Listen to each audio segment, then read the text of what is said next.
Well, what's going on, everybody? And welcome back to the Canadian Football Fanatics YouTube channel. And thank you guys for tuning in to our second annual CFL mock draft live stream here on the Canadian Football Fanatics. Looking forward to it. Blake, it's been a while since you and I have been together as well, buddy. So it's a fun day talking Canadian football, going through a CFL mock draft here with a few contributors from around the CFL. We're going to be doing 3 rounds today, like last year. But before we get to our guest and our first overall pick, Blake, thanks for joining me, buddy. How you doing? Yeah, doing good, Cole. Yeah, it's been about a month since you and I talked. We did, I guess we called it off-season primer number 1 for the BC Lions, and then of course we have tonight, and I think you and I are going to do a show after this in a couple weeks or something like that, or maybe a little bit after the draft when the Lions have officially picked some players, and then before we know it, it's going to be a training camp here, and we're gonna get back into the weekly shows with our boys who I know are gonna join us shortly, and then it's gonna be a pregame, postgame, and it's gonna be hitting the ground running all the way until the end of November, and the Grey Cup's handed out again in Winnipeg.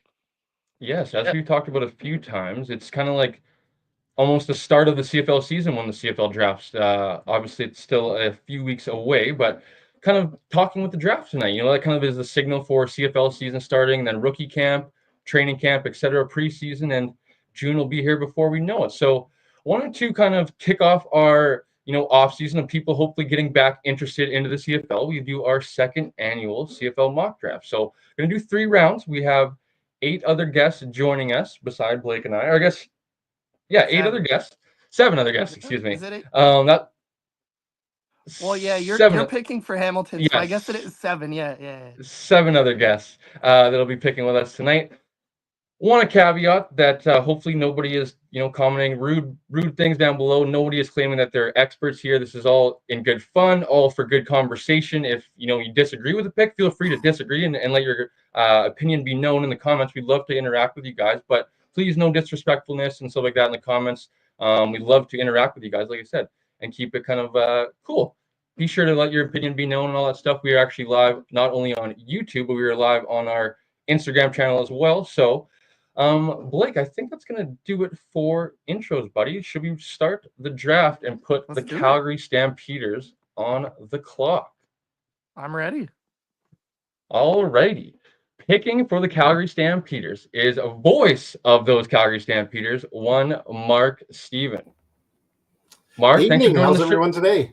We're doing well. We're doing well. Looking forward to this. And you're lucky number 1. You get to kick things off, Mark. And you actually were talking before the show started. You were able to take in the combine live in person and get a up close person look at these prospects. So looking forward to kind of where you're going to go here. But Mark, you are now on the clock. I'm going to give the floor over to you, and you can go any way you want.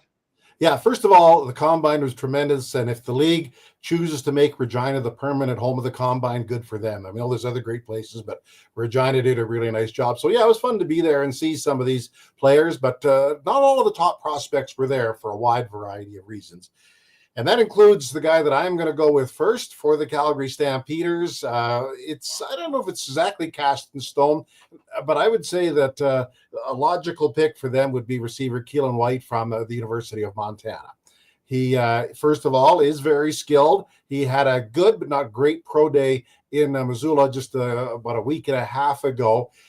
He's also, he's a very good player, but, he also fills a need for the Stampeders as they're quite light in Canadian content with receivers, with Philpott and Barnes. I know you had him as a guest on your show a little while ago. They're signed, but after that, the depth is non-existent. So they've got to, fill a bit of a hole there. But he's also very good. It's not just to fill a hole. When you're drafting number 1, you better nail it. And, I think this is a guy that's going to fill a hole for the Stampeders.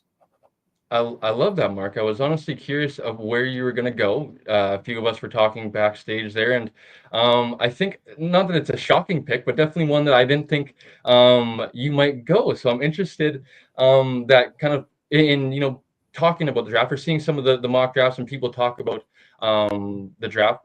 There's not really kind of a consensus number on overall pick. I think there's a few kind of maybe consensus top 5 guys, maybe even top 3 guys, kind of with Keelan White, who you just drafted, maybe a Connor Shea and Darian Newell out of Queens. So it's interesting, right? And I think come draft night, we really, obviously you said not set in stone that the Calgary Stampeders go this way, but you never know what could happen. I think it's been mocked a few times that they get Keelan White, but that is an interesting one that Mark sets the tone with wide receiver Keelan White at a University of Montana. And that is pick number 1. Mark, we will see you at the end of the first round for pick number 8. Yeah, lots of picks thanks to the BC Lions coming up. I love that little short jab. Well, Mark, we'll chat with you soon. All righty, Blake, that leaves you and I, buddy, which means I'm on the clock with the Hamilton Tiger Cats. And this is an interesting one for myself now. Obviously not being a Ticats fan, but being a CFL fan, kind of doing a little bit of research as well for the Ticats. Putting myself into their GM chair. I'm curious where I'm going to go here. There's two fellows that I'm kind of deciding between right now because I thought one of them would be gone. So I thought it would kind of be a layup for myself. And those two are going to be between Connor Shea, linebacker out of Wyoming, and defensive lineman Darian Newell out of Queens. Personally, for me, I think, I was going to lean towards Darian Newell. And I think actually I'm going to make that official. And I'm going to actually draft Darian Newell with pick number 2 for the Hamilton Ticats. I think there's a path for him to play right away.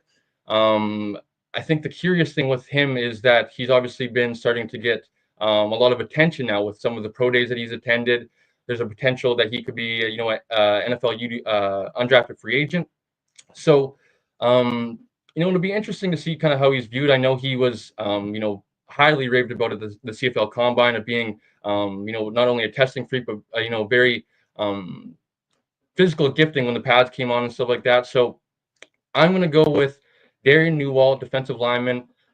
I know he played the majority of his time at Queens at around 270 or something like that. It looks like he's bulked up to about 290, so it looks like he'll play a predominant role, predominantly in the interior of the defensive line.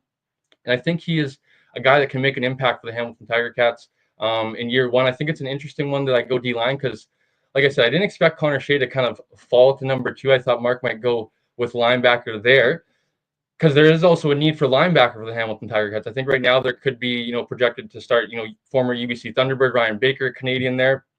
I think, hopefully not to give too much of my secrets away, that hopefully I can maybe afford to let a linebacker maybe come to me in the second round, but we will see. I'm going to go with Darian Newell, defensive tackle out of Queens, for my selection with the Hamilton Tiger Cats. Blake, that means I will see you in round number 2, buddy. All right, we'll chat soon. All right. All right, that means the Ottawa Red Blacks are on the clock. The happy guy, I already saw him, this Tiger fist pump, that he has his guy, and he's going to be able to select him. So I will get the floor to Shane with pick number 3 of the CFL mock draft. Shane, who are you selecting? Yeah, before that, we talked before the show. I kind of figured you were going D-line. Would have been my choice if I was picking for Hamilton. They have a need there. But for Ottawa, for the 3rd overall, I am taking out of Laurier receiver Ethan Jordan. I love what he brings. He tested well at the Combine. He showed well. I think he kind of slots in behind Martiner as that second Canadian receiver. Will play most likely either behind Justin Hardy or Braylon Addison on the inside. Gives us some depth going forward. I love what this guy brings. And then, makes it easier with Marco and Keelan White at number 1. But I'm pretty sure for the most part, this is kind of how our own in mock draft have kind of went last time, like when we did ours, like 2 weeks ago or so. So nice to see it kind of fall into place, and let's see what happens at number 4. But I think Ethan Jordan is going to be a stud in this league, and him partnered as a 1-2 punch with Martiner as Canadian receivers in this league. Can't go wrong with it. No, I know this is your guy. We did a mock a few weeks ago, and you had that as well. I'm curious, and we're talking about ifs here, and obviously if Mark didn't select Keelan White, was there any thought of him ahead of Ethan Jordan, or is Ethan Jordan just your receiver 1 in this class? He's the receiver 1. I mean, I love Keelan White. I think Keelan White provides a lot to an offense, and if he fell to Ottawa at number 3 and they decided to go with that at number 3, no one's going to complain. I just think Ethan Jordan gives you more depth, provides what you already have, is a more secure pick at number 3. I think my one downside on Keelan White is I don't think he's pro ready. I don't think he can jump in as a week 1 active player and be effective if for whatever reason someone gets hurt and he needs to play a majority of the snaps. I don't see him happening in week 1.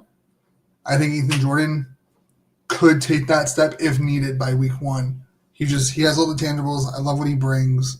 And I hope both of them have great careers in the CFL.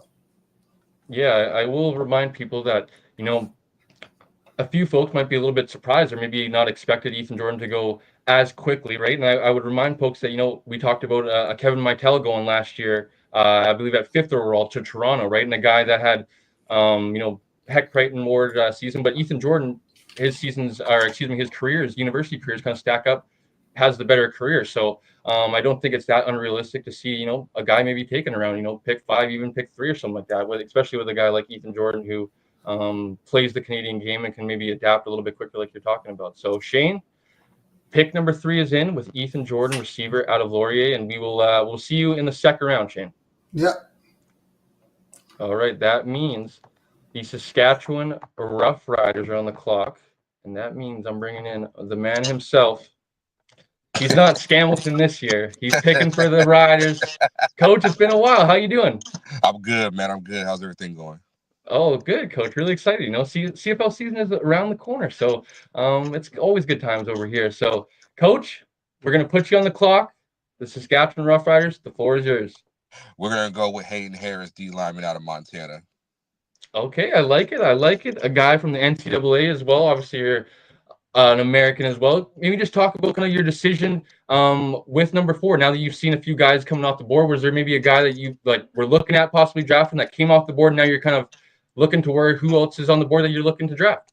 I was debating O-line or D-line mainly. That was something that the Riders were struggling with injuries and all that. But if you get Hayden in there, he's going to be a tackle machine, 84 tackles, 21.5 tackle for losses, and 11.5 sacks. Man, you can't beat that. And he has size, 6'5", big guy. He got speed. He's going to be able to make things happen for the Riders. Yeah, I was curious to see if maybe you would go if the first offensive line was going to go off the board here, and I think that would be a good way to go as well. But defensive line, I like it. Hayden Harris, University of Montana. I was wondering, both Montana boys off the board in the top 4 picks. I love to see it. Coach, thanks for picking. We will see you in the second round, 13th overall, Coach. Yes, sir. All righty. That means the Montreal Alouettes and my man Cliffy Pine is now on the clock. Cliffy, first and foremost, happy belated birthday, brother. How was your birthday? Thank you. I had an absolutely great time. I mean, I always joke that don't complain about getting older because it's a privilege denied to many, and it's so true. I'm blessed that had so many great friends reach out to me and send love, send well wishes, everything like that. It was a very nice day yesterday. So thank you for that. And thank you for your kind wishes as well. Of course. And I saw you're doing a little preparing for the mock draft as well, and you're excited. So Cliffy, let's put you on the clock. The Montreal Alouettes are selecting, and who are you going with? All right. I mean, I was debating about this for a little while, but I feel very confident in my choice now. So with the 5th pick in the 2025 CFL mock draft, the Montreal Alouettes select Jalen Smith from North Texas. Linebacker. I like that, Cliffy. I was curious now, too, as well. It's been talked about a little bit that maybe Montreal would go with a receiver at pick 5. And obviously, receivers are off the board in the top 3 picks for you. So you kind of have to pivot a little bit if that was maybe your thinking. But maybe take us into why you went with that selection. Well, yeah, definitely receiver is, I won't say a concern necessarily for the Alouettes because I do think they've got some talented young Canadians already in the lineup, but I mean, you can never have too many good receivers, as Tyson Philpott has shown that when it comes to the national position, you got to have as much as possible. But for this pick, I was thinking linebacker just because I'm thinking Darnell Sankey has been playing at an absolutely outstanding level, but he's not a young man anymore.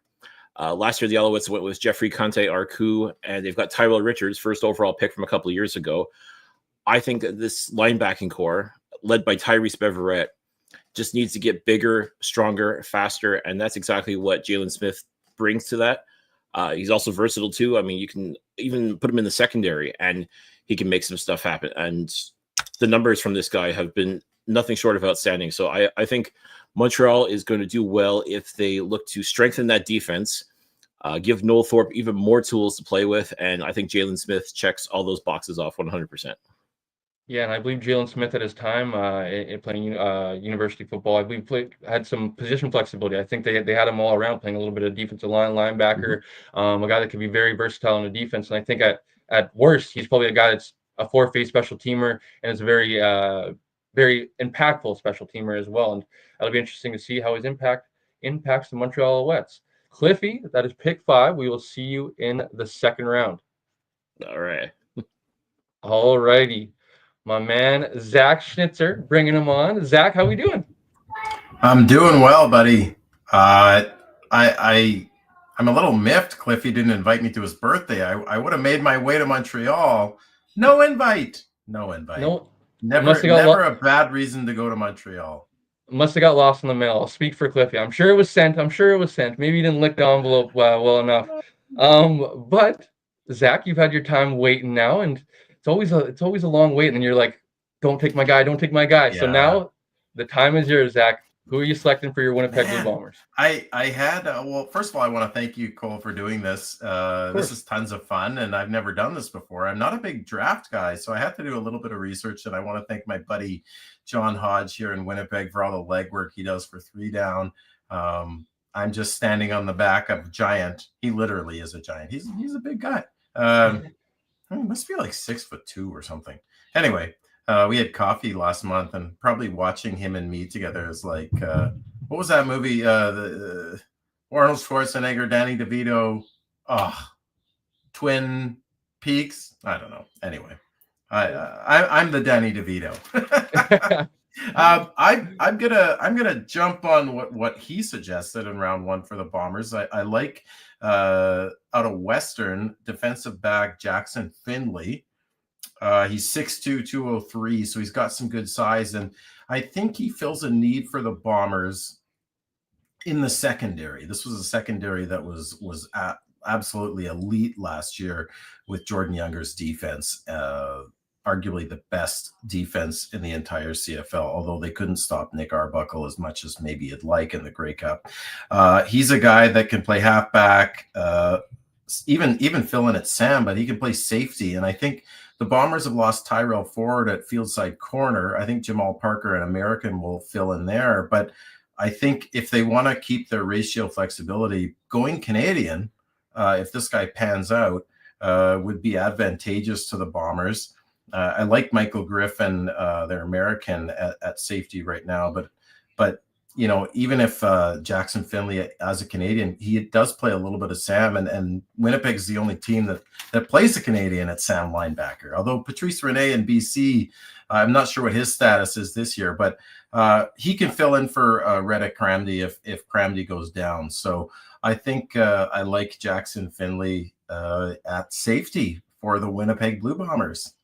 I love it, Snitsy, and he's obviously a BC boy. We are actually lucky enough to have him on the podcast, so we're big fans of Jackson. I think he fits right in and is able to adapt as well. If he has to play half, he has to play Sam, like you said. Maybe injuries happen with training camp and a long CFL season, as we know. He's able to adapt and fit multiple positions, as well as I think be a big impact on special teams if that's kind of his role year 1. So, Cliffy, I love that pick. If I was selecting for BC, I'd be a little bit more angry because I'd want him to fall a little bit longer or a little bit farther. But love that first pick for the Winnipeg Blue Bombers.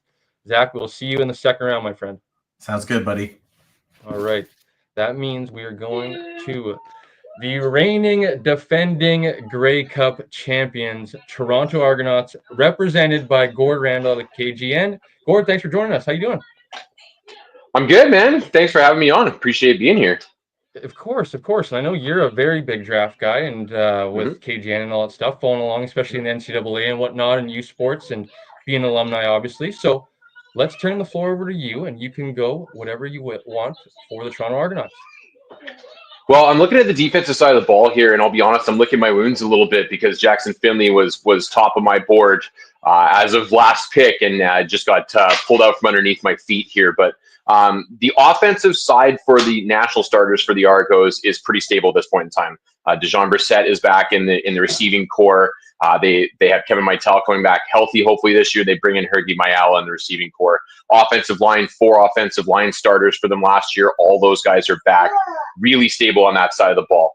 On the defensive side of the ball, things are a little bit more in flux, though. It looks like they're going to shift one of their national starter spots. It looks like they're going to be a little bit more linebacker heavy this year. They bring in Cam Judge, they bring in Ryder Varga, but they lose basically all of their Canadian defensive starters from last season. So I'm looking either the defensive line or the defensive back core. Not loving what I have on the board at DB right now. Boschman, the Calgary kid, is an interesting one, but I don't think that he's what I want to take at this point in the draft. So I'm down to 2 defensive line guys. Paris Shand, LSU, big school player, Toronto native, had a solid pro day, but he still remains well enough down the board in the NFL that I don't think you have to wait long on him. You're probably not getting him to start the CFL season. In fact, you almost certainly aren't. You may not get him for most of this year, but you jump ahead a year, and this is a guy that I could see being in the CFL already at that point in time. The other guy that's interesting, though, is Jeremiah Ojo out of Montreal. Now, Ojo had a fantastic pro day, a little bit undersized compared to Shand. He'd be more of a true pin his ears back pass rusher, but a guy that you can confidently get pretty quickly right away if you pick him. So I'm a little tempted to go with him here, but I think for me, I really love and I really emphasize picking guys in a team's own backyard. Paris Shand is a Toronto native. You know that he's going to love being in Toronto. You know that he's going to want to stay in Toronto when he gets that CFL opportunity. And I think that that's too good to pass up here for a guy that we have seen put up some serious numbers against big-time competition in the States. So I'm going to go with Paris Shand here out of LSU. So, Gord, if you don't mind me talking a little bit, obviously he's an LSU guy. What do you think is maybe his kind of NFL opportunity, probably being a UDFA and maybe getting a camp opportunity down there? And does that maybe kind of, if you're the Argos, does that go into your conversation of whether you're going to select him or not? I think it certainly goes to the conversation. These NFL rosters are so deep these days that these guys are going to get looks, right? So I suspect that he'll sign a UDFA deal of some sort, and it's just a question of whether that's going to be what you want to keep an eye on for with the UDFA deals at the end of the NFL draft. And I do think it's unlikely that he is drafted. Not impossible, but unlikely. But what you want to keep an eye on with these UDFA deals is guaranteed money, right? When these guys sign, how much guaranteed money are they getting? If you see Shands get a deal that doesn't have a lot of guaranteed money on it, then all of a sudden I think his stock shoots way up in the CFL draft. But if you get something where he's got a pretty good dollar figure attached to his UDFA deal, well, now you're going, okay, well, I'm probably not getting him for this season at least, if not more, because the team that's going to give him some decent dollars down there is going to want to take a look for probably a full season, if not more. So that's factoring into the math for me, and it's definitely in the picture for Shan. But he is, like I alluded to before, he's pretty far down the board. So in the NFL stock, so I don't know that he's going to get a great look in the NFL unless he really blows some people away. His testing numbers at his pro day were good. They're a positive for me looking at him as a CFL prospect. I don't know that they blow you away as an NFL prospect. So I'm not super worried that he's a guy that I'm going to lose for a full career, a la, an Alaric Jackson from a few years ago, or you name it. So this isn't truly a futures pick for me. There is one eye towards the present, but I'm willing to be a little patient on a guy that I think can be a really good long-term fit in the organization. Yeah, with obviously, so there's been some talk that he could potentially be the best defensive lineman out of this draft if he comes to the CFL one day. So great insight, Gord. We will see you in the second round. Sounds awesome. Bringing on the guy that has had the wait the second longest, because we're going to get to BC momentarily. But Andrew, you're going to be on the clock now. How you doing? I'm not on the clock until round 2, bud. Oh, I don't sorry. have anything in round 1. My apologies, Andrew. It. It's great to see you. Great to see you as well. Yeah. That was awesome. That's for the bloopers for sure. That's perfect. Yeah, I like to be part of the bloopers. That's one of my roles in coming on this show is being in the bloopers. So that's perfect. I have my banners set to a certain order. So when I got to Edmonton, it's actually not that set to the mock draft. So my apologies. Andrew is not selecting at number 8. Andrew, we'll see you in the second round. All right, sounds good. We are bringing on Mark Steven, correction, to pick at number 8 and the last pick of the first round. Mark, you're back on the clock. Who are you going with? Let me Well, fix this since as I well. was kind of going back and forth between White and Shea for my number one pick, and since Shea remains on the board, I'm going to go with Shea. He's obviously a very good player. I think highly of him from what I've heard and been told. He does fit a need for the team as well. They basically lost their entire linebacking core, at least the starters. Brandon Dozy to retirement. Micah Awe has moved on. Konar went to BC. So, Micah Tights is still in Calgary, but I think there's a lot of fluctuation in that group, and I think Shea could fit right in very quickly. I mean, it's so tempting to make the comparison that he's another paper Canadian like Alex Singleton is. Maybe he is, I don't know, but he gets in via his dad's citizenship because his dad was born in PEI. So I've got him slotted in at number 8, and I think he'll make some contributions right away. What a fall, I guess, for you, Mark. You get to wait all the way to the end of the round 1, and you get your guy that you had at number 1 that you could have selected. Yeah. Well, those two guys were really, really close, and I right up till we went on the air, I was debating Shea or White, but no debate anymore. Yes, and that's you never know with a mock draft, right? Obviously, Exactly. it's been talked about that Connor Shea could obviously go maybe in the top 3 or maybe at number 1, and who knows what could happen. And teams are maybe feeling the type of way on draft night and etc. So, Mark, we will see you in the second round at pick number 17. You bet. All righty. Now it is time for the second longest wait in the draft. No. Who's picking at number 9? Hamilton. That is a me, so I'm bringing on Blake.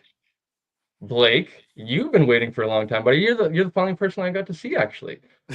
But I'm curious where to go here because I have a few I'm not options. helping you because I know you don't have to help me.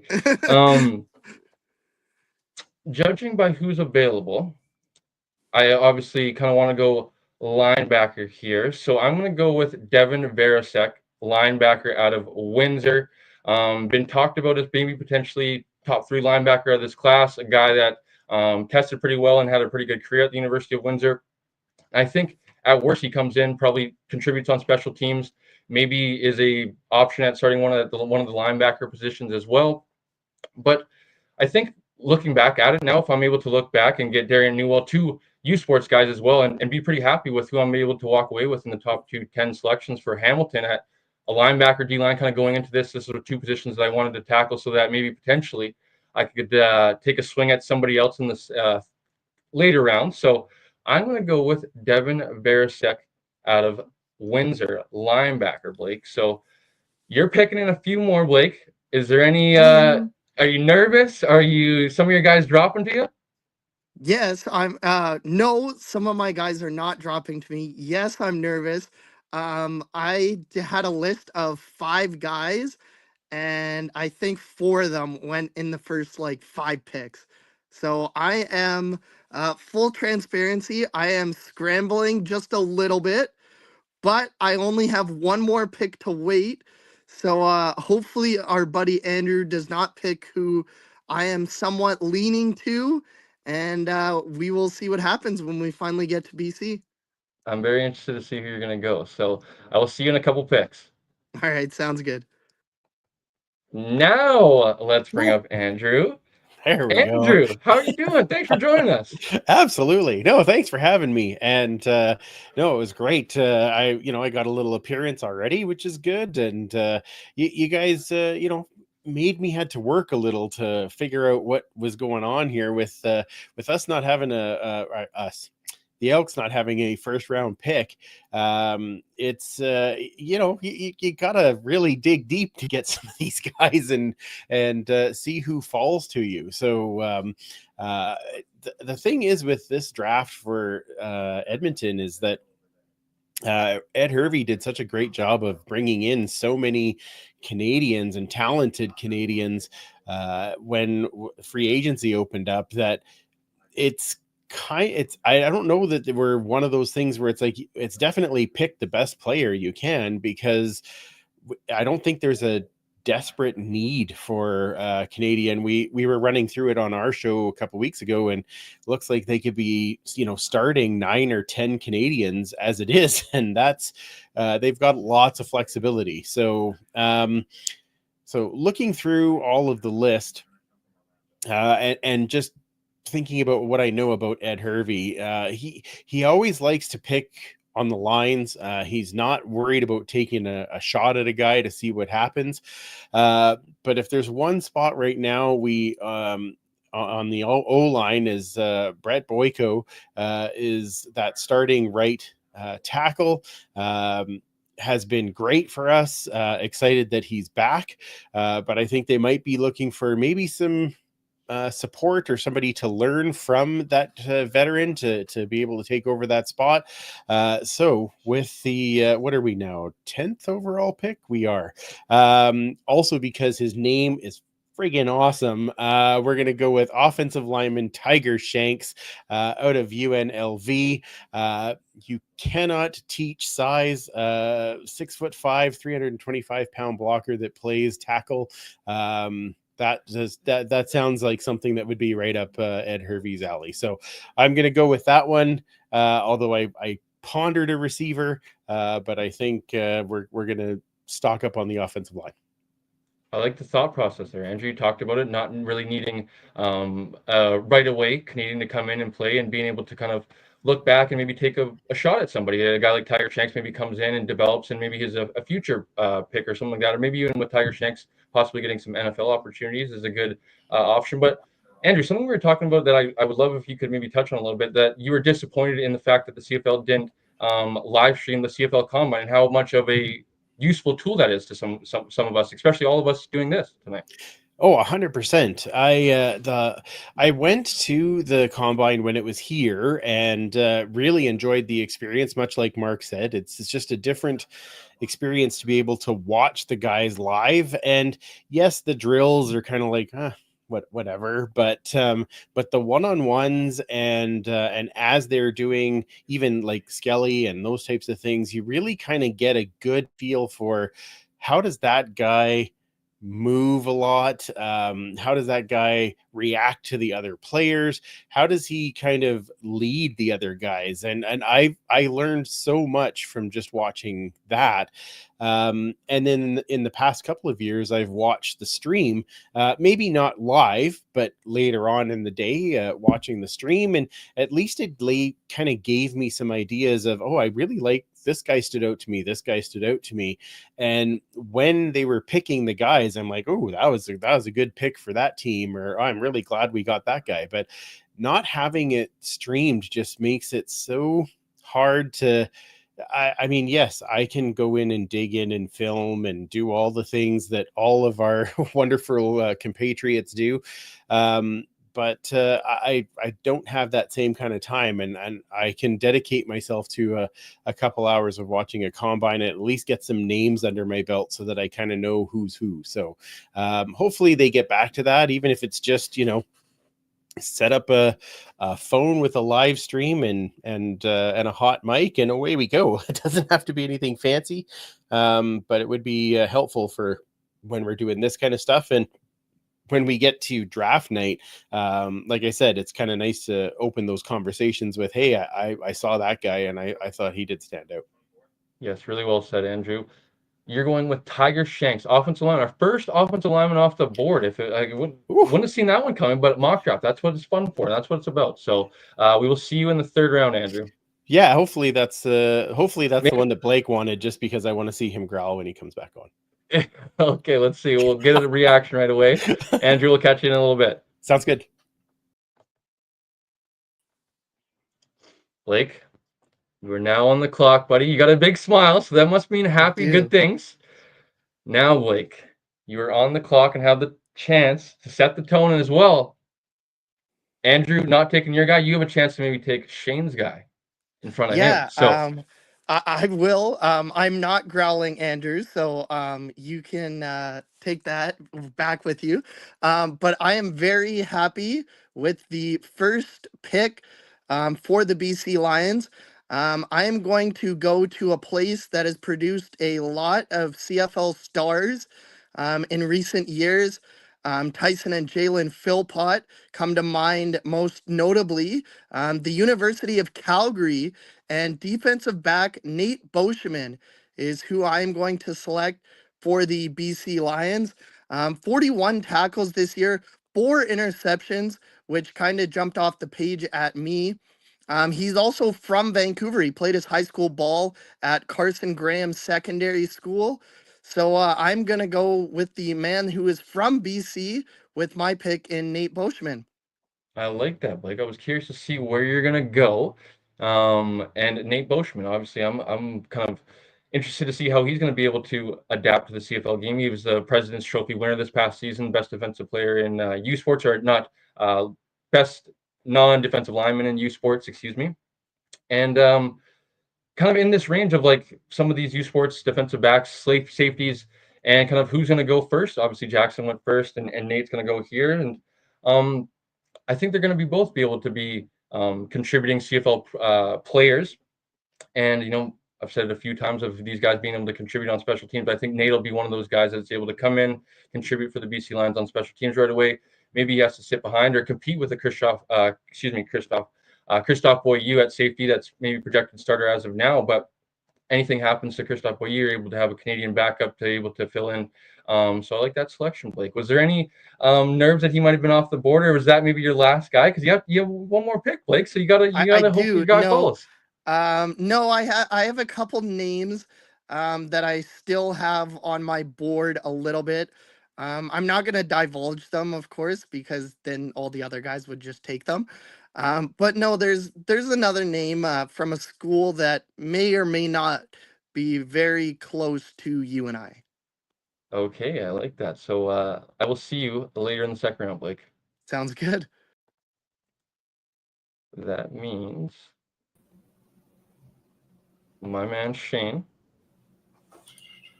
is back on the clock again.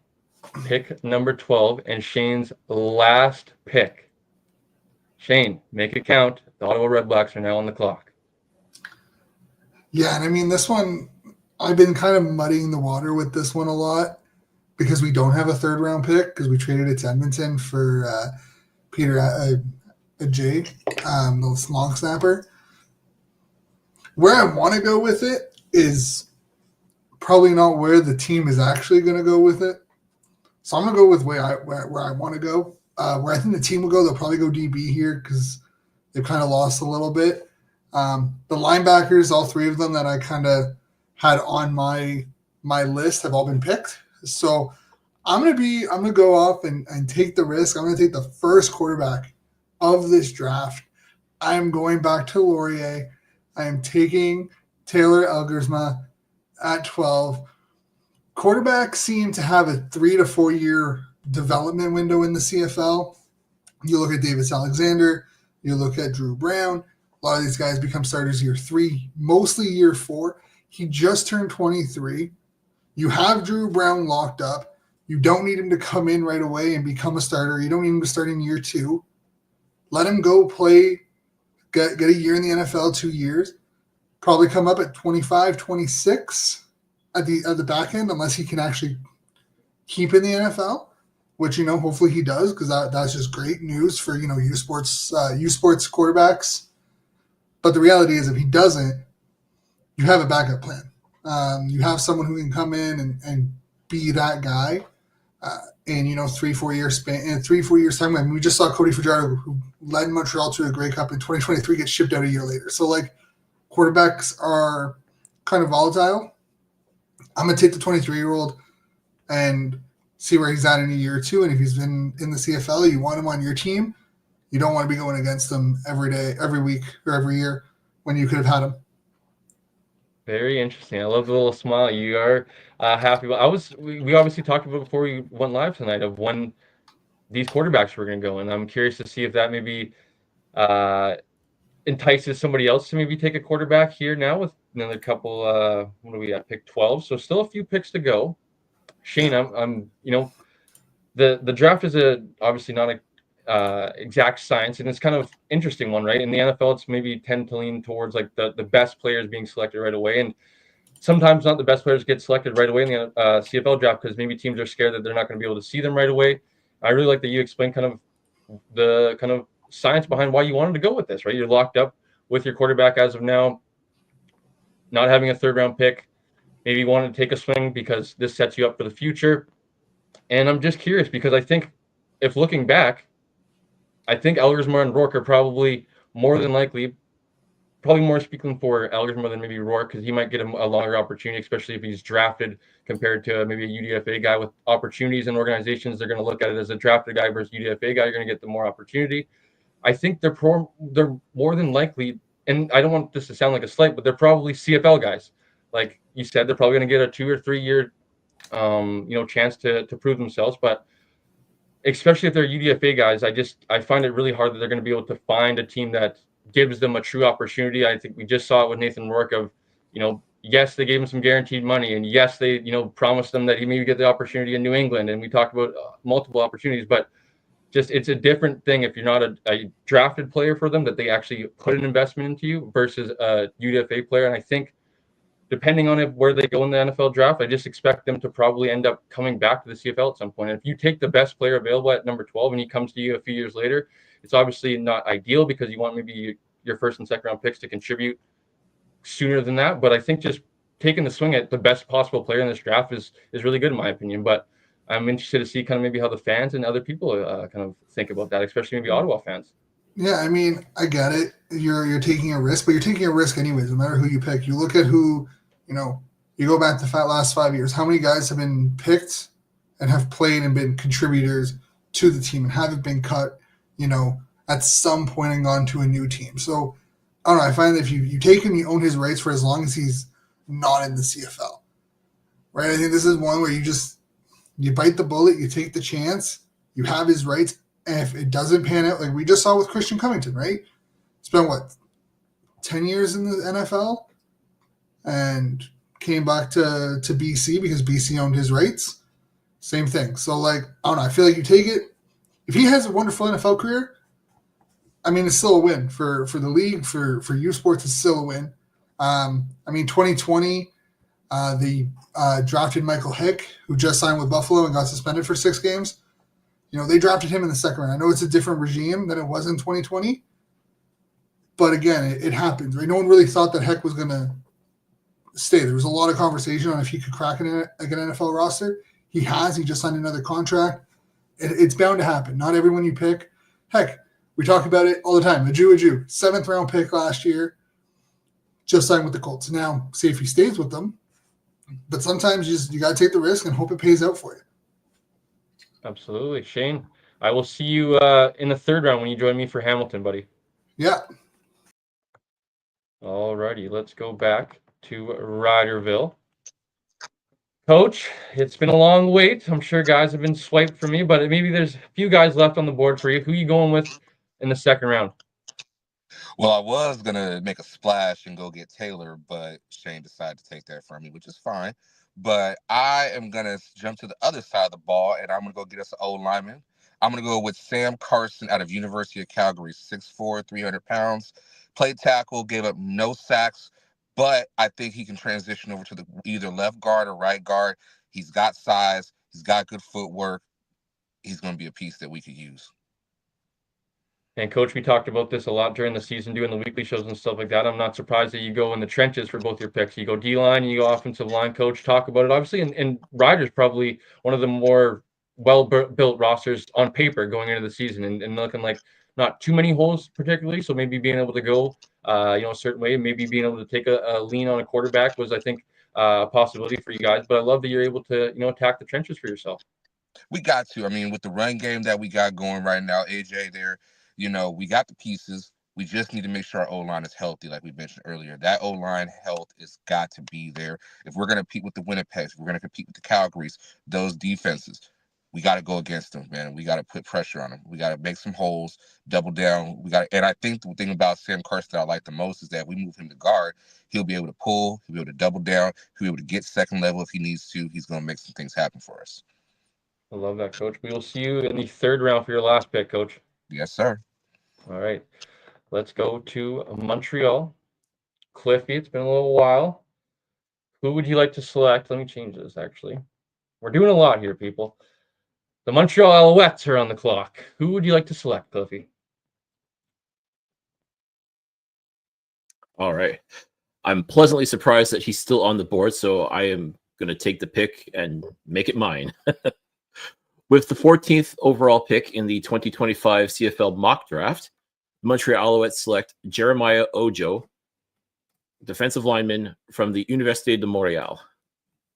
Loving that, Cliffy. I was curious where you were going to go because there's a few Montreal ties guys. I was maybe thinking of maybe Christian Fortin, I believe it is, Connecticut offensive lineman, but you go with Jeremiah Ojo. Tell us about kind of the process there.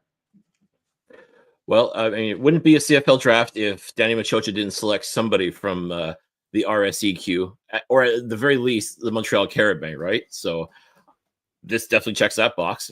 Also, too, he has stated from the moment he arrived in Montreal and became the general manager, Danny Machocha had talked about making sure this defensive line is one of the best in the Canadian Football League. And by and large, he's done a very good job with that. I mean, and he's constantly tinkering, constantly moving pieces around, and whether it's drafting or acquiring via trade or free agency, I mean, he's doing everything he can to make this a defensive line one of the best in football. And arguably, I'd say it is. And as far as national talent goes, you got Isaac Adeyemi Berglund. You've got Joshua Archibald, who was just added in free agency. Very excited to see him in a Montreal uniform. And I think Jeremiah Ojo can come in and work with guys like Sean Oakman and Mustafa Johnson as well, and just be absolute bullies. And the speed of Ojo really impressed me. I mean, a 4:59.40 time. Holy cow, that is absolutely impressive. Now, here's hoping that he doesn't use that speed and blow past the quarterback. Hopefully he's going to get to the quarterback and not blow past him, but I think this guy could be an absolute game changer. So I'm very excited to be able to add him to the Alouettes roster. Yeah, Jeremiah Ojo is the guy that I'm really excited to see come his CFL career and how he's able to translate, because he's a dominant force out there, watching him in U Sports and stuff like that. So, Cliffy, I like to pick Jeremiah Ojo to the Montreal Alouettes. We'll see you in the third round a couple times. Let's go to Winnipeg. Bring our man Zach Schnitzer on. Schnitzy, Zach, you're now on the clock. Let's actually make that official. Who are you wanting to select for the Winnipeg Blue Bombers? First of all, I have to correct myself. It's not Twin Peaks, it's Twins. How embarrassing. You probably don't even remember those shows, Cole. I might not have been born. When was it? Twins, I think, was in the early 90s or late 80s. Yeah, I'm 97. I apologize. 97. Oh, my God. Anyway, okay, so down to business here. I'm actually quite excited because, and I have to thank the BC Lions, because I believe this is a gimme pick from the BC Lions for going way over the cap, right, Cole? Like the Winnipeg didn't have an extra pick in the second round. Not way. Oh yeah, we did go way over the cap, but I think it was worth it, Zach. Come on. Was it? Okay. You go ahead. Well, my opinion, you pretty much got Nathan Rourke and Matthew Betts for it. He didn't win the Grey Cup, obviously, but maybe long game. Maybe long game. I think they mismanaged the quarterback room there, and I think Absolutely Mr. Rick Campbell lost his job because of it. But anyway, that's last year. We're talking about this year.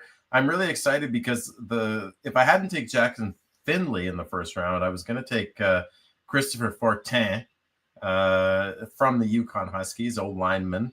So I'm going to take him. I'm quite pleased that he's still available. He weighs in 300 pounds, 6'5". He's a big guy. I think he has a high floor, and he graded well with PFF. I think when I look at the Bombers, teams are built from the lines out, right? You got to have a quarterback and you got to have an offensive and defensive line.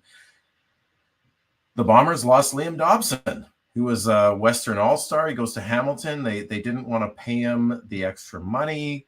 I think they thought they could get maybe someone in a draft. Now, this draft, from what I understand, isn't huge for old linemen, but I think Christopher Fortin is right up there.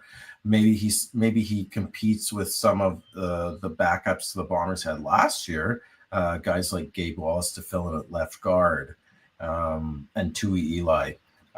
They could go American with Kendall Randolph, who kicked out to left tackle when Stanley Bryant went down, but he's American. So it depends how they play with the ratio. But, it's the CFL. You often see Canadian hogs in the middle there. So I think you could have him as someone who competes next year. maybe get some grooming in 2025 and potentially starts in 2026.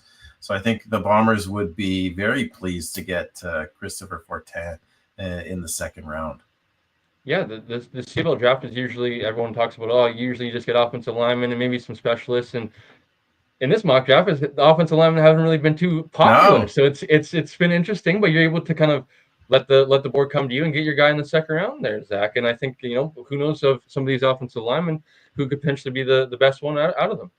Yeah, absolutely. It's hard to know, right? Like these drafts can sometimes be a 50-50, like playing roulette. I mean, you remember back in 2017, the Bombers selected Faith Kakady first overall, and he was a complete bust, right? But I don't put that on the scouts. I just think these things happen. These things are hard to predict, and that's why the good scouts and the good GMs who hit consistently are sought after very highly. Yes, indeed. Zach, I will see you in the third round for your last pick. Wait, don't I get another one in the second round? Yes, you do. My apologies, Zach. You do. 218. Okay, sounds good. Let's go to Toronto. Bring Gord Randall back in. Gord, you've had the chance now. You're back on the clock for your last pick. Who would you like to select, Gord? Oh, Gord, you're muted. Sorry, my apologies. Things are hitting the fan here a little bit at home. One of the things that I find interesting about the way the draft has fallen, I was looking at potential defensive back help here. Didn't love what I saw, but there are some interesting bodies at offensive line, and I was a big Sam Carson fan. Excuse me here. 1 second. Sorry. All good, Gord. No worries. I'm hoping Gord is not about to pick one of the offensive linemen I like, but he might. You know what? I think if you know your ball, I probably am about to pick one of the offensive linemen you like. I had my eyes on Carson. What I'm going to do here is build on a position of strength. The Argos have started four national offensive linemen the last couple of years. Ryan Hunter is not getting younger at left tackle, but still keeps up a high level of play. Dylan Giffen's been excellent. I want a guy that can potentially add to my depth either inside or outside. Did have my eyes on Carson, but he's kind of built like a fire hydrant. He's truly an interior guy. But a guy that has a little bit more flexibility there that I really like. Had a really rough spring, not a great testing process for him, but I really like the talent, and he's coming from an offensive line factory. It's Eric Anderson out of Western. Two-time All-Canadian offensive tackle. So he's been able to play outside at the U Sports level. I do think that he profiles well inside. 6'6". That length can transition outside, but you've also got Dylan Giffen at 6'8", who thrives on the inside as well. So I think that there's some potential in-out flexibility there for you, and he makes a great swing body on that offensive line and can potentially challenge a guy like Vandal at right guard for a starting position as well. So I really like the fit here with Anderson. Gord, you did take the guy I wanted, but that's okay. Yeah, I can see your reaction. You're able to select, so it's your choice. So I'm a big Eric Anderson guy, and I love that, Gord. For the Argos, I was curious. Did any thought pop into your head of possibly taking a swing at Curtis Rourke?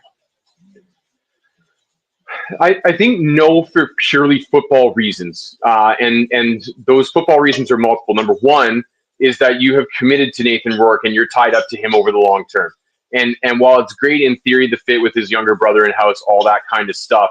Sorry, Gord. I'm talking about if the Argos, like I'm talking about. Sorry, my apologies. I always revert to Lions brain. I'm still formulating my hot take about those lost draft picks that we were talking about.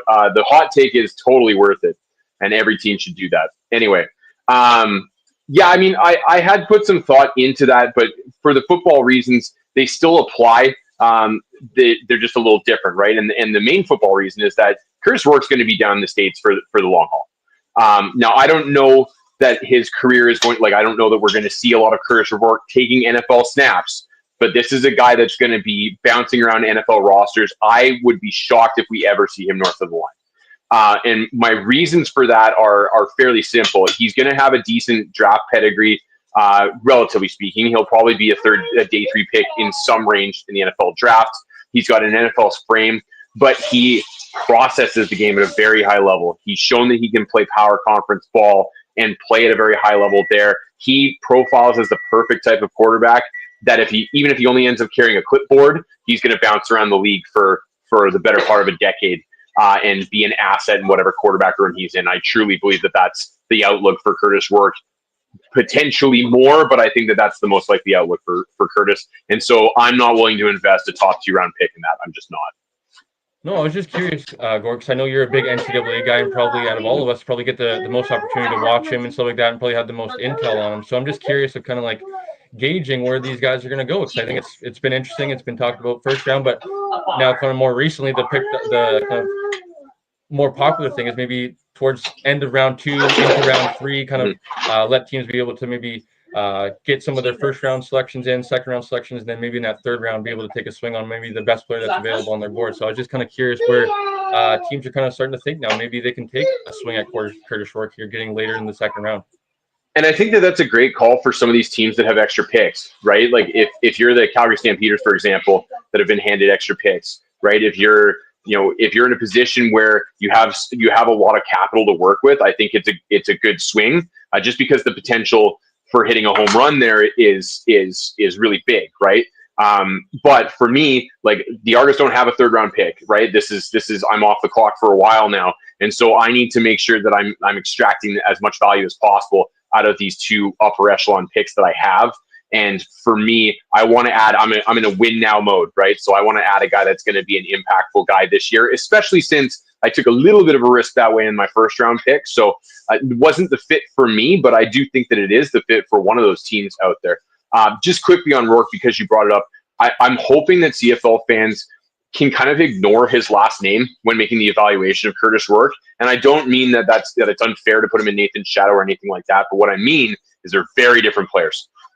Curtis has had a couple lower body injuries that have really sapped his mobility. He is not as agile in the pocket as his brother is. He's much more statuesque. And I don't mean that in a negative fashion necessarily, but he's much more of a traditional pocket passer, but he's got far better touch on his throws than Nathan ever had at this age.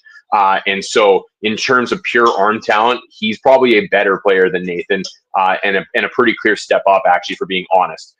Where Nathan really made the leap as a pro, though, was the processing thing. And we saw Curtis, I thought, start to make that leap last year. That's what makes him a true NFL prospect, and a guy that I don't think you're going to see in the CFL anytime soon. Awesome insight from me, Gord. I wish you picked again in the third round to come get you back on. Me too. Gord, before we get you out of here, let the people know. I know you're busy with KGN and stuff like that, but you're also coach, I believe, up at Sullivan Heights there. So let the people know what you got going on. Yeah, I mean, still helping with the high school football program. Probably going to be pumping the brakes and scaling back my involvement this upcoming fall a little bit, but I'm still helping them out behind the scenes.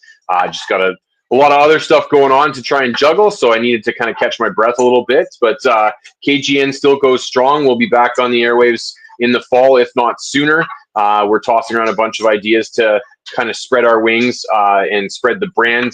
One of the partnerships that we're really excited to be working on this spring is we are starting to work very closely with Canada Football Chat on a couple of initiatives. So Lee Barrett and his people over there are going to be a great asset addition to our program. And if you don't hear from us sooner, keep your eyes peeled in the fall. We'll be back on TSN telling you all that you need to know about Canadian guys playing the game. Doesn't matter which side of the line they're on. Of course, assuming Canadians are still allowed in the States in the fall. But we'll be covering all of those guys, both north and south of the line, that are worth looking at. So we'll be on it. Awesome. Big fan of KGN, weekly listener, Gord. So thank you for coming on, and we'll catch you later. Appreciate you, Cole. Thanks. Awesome.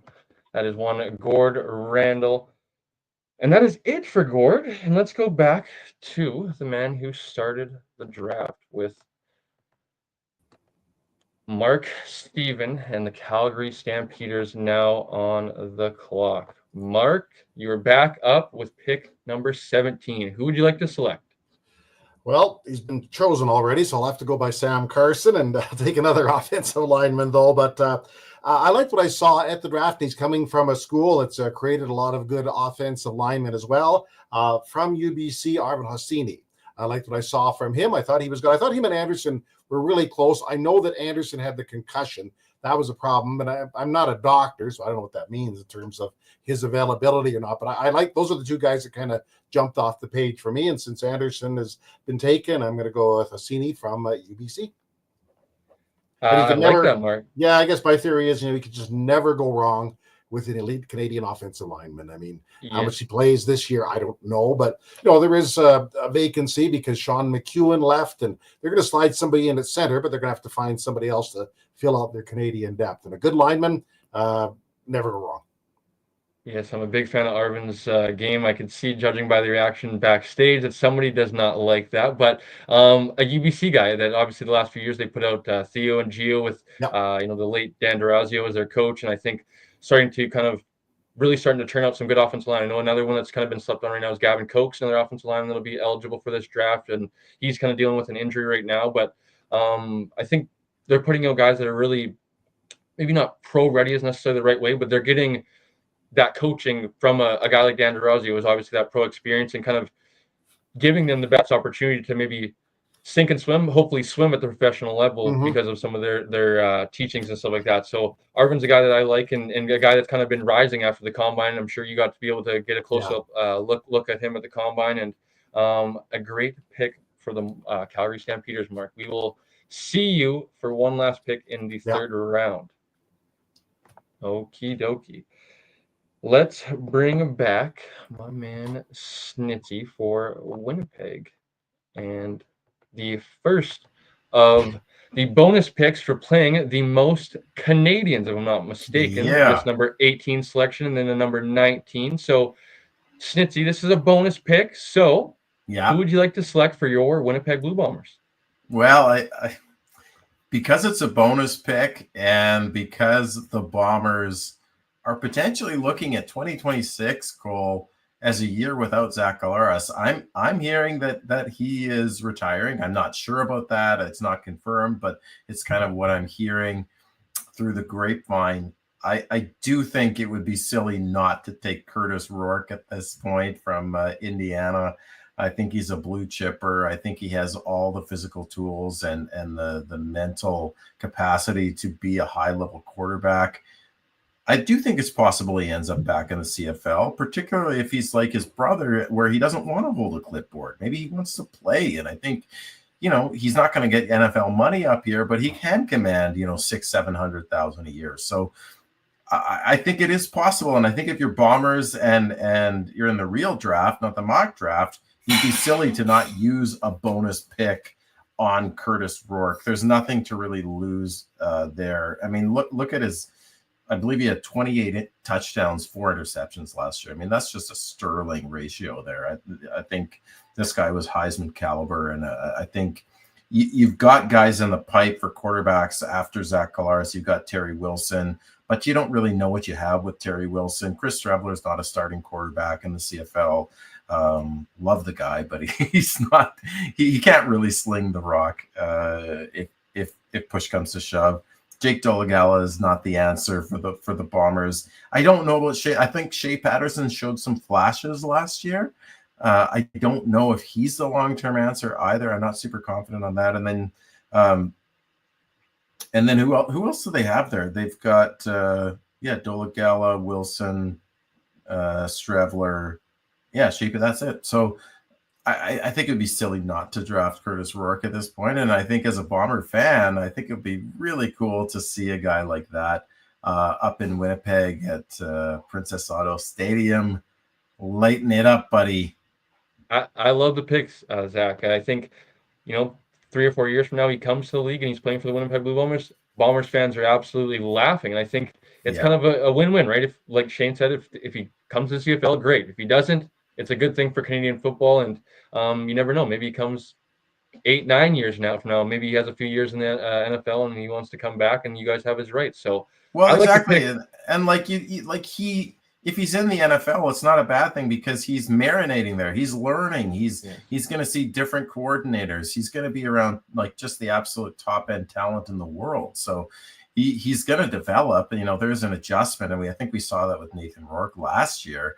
Coming from how many different playbooks did he have to learn last year? But then there is adjustment with that extra defender in the CFL in the bigger field. But I do think that he could, when you have that level of talent, you can translate that to the CFL. Absolutely.